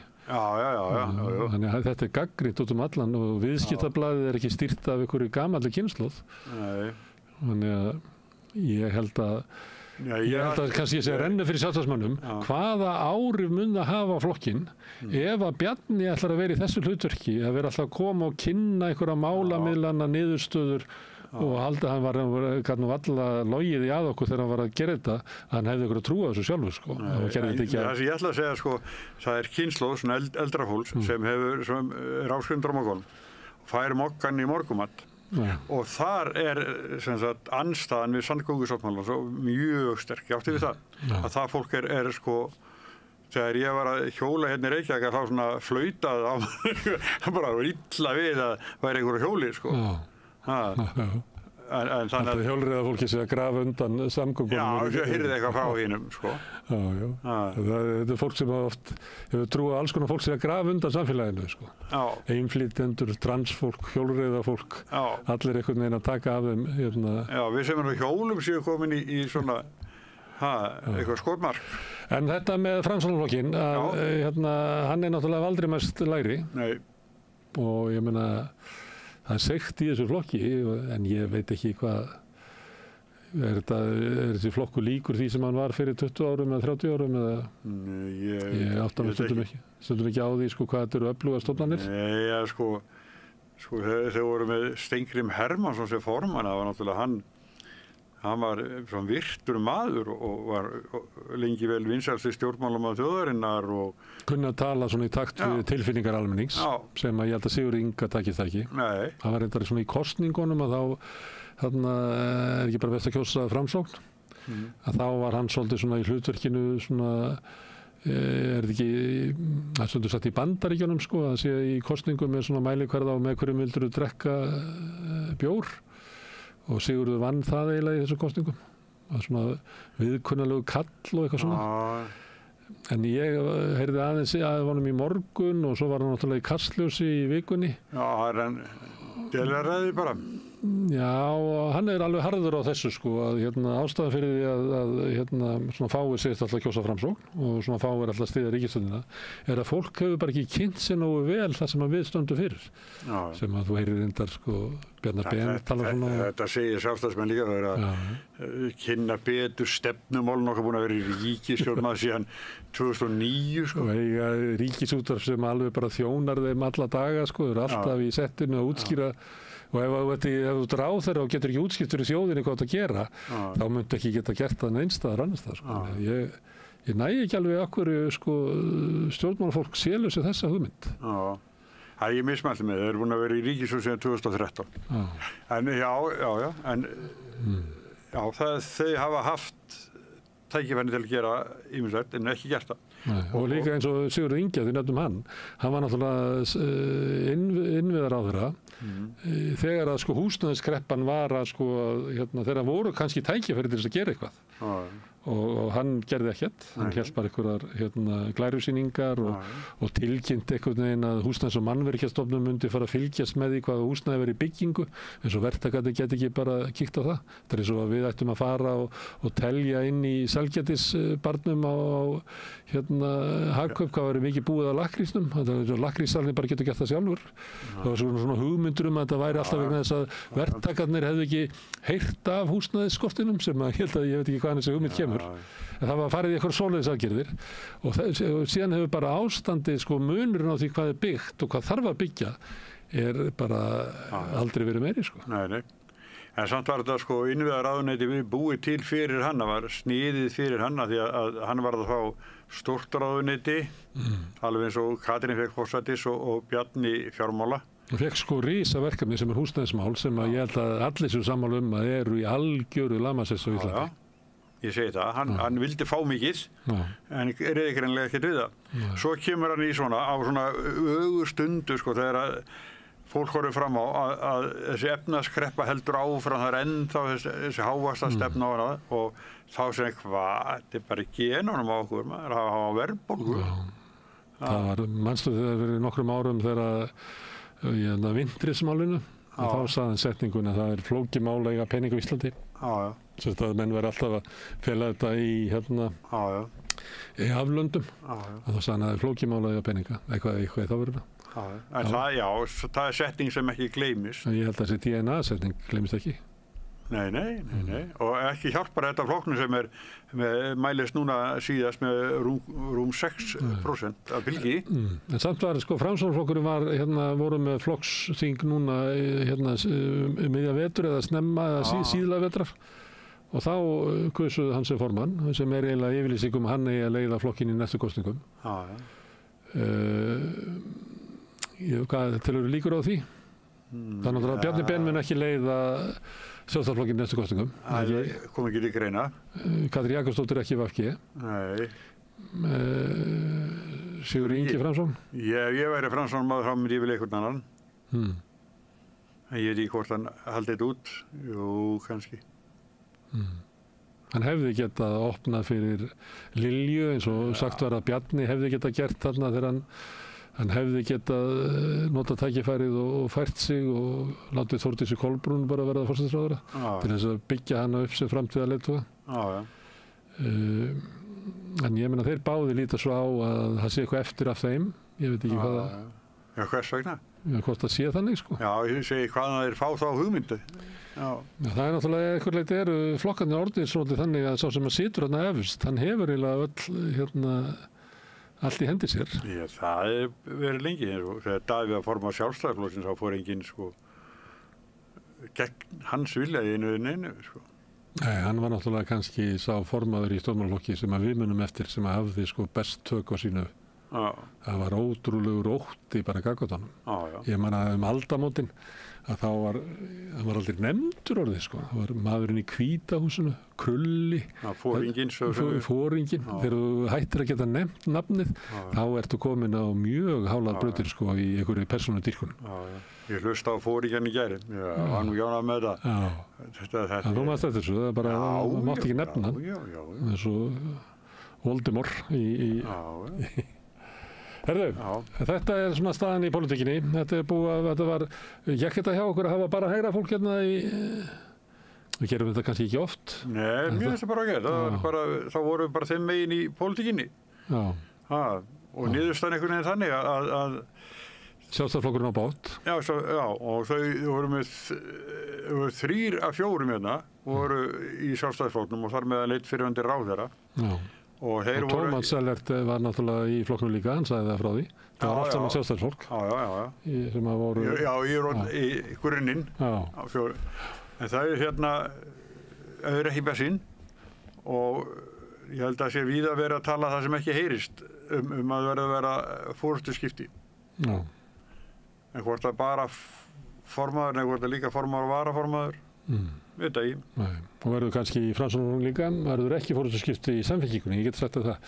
Og ekki heldur í Miðflokknum og ekki heldur í Flokki fólksins. Því að það væri náttúrulega bara eins og að leggja flokki niður ef einhver annar en Inga Sæland ætti að stýra honum.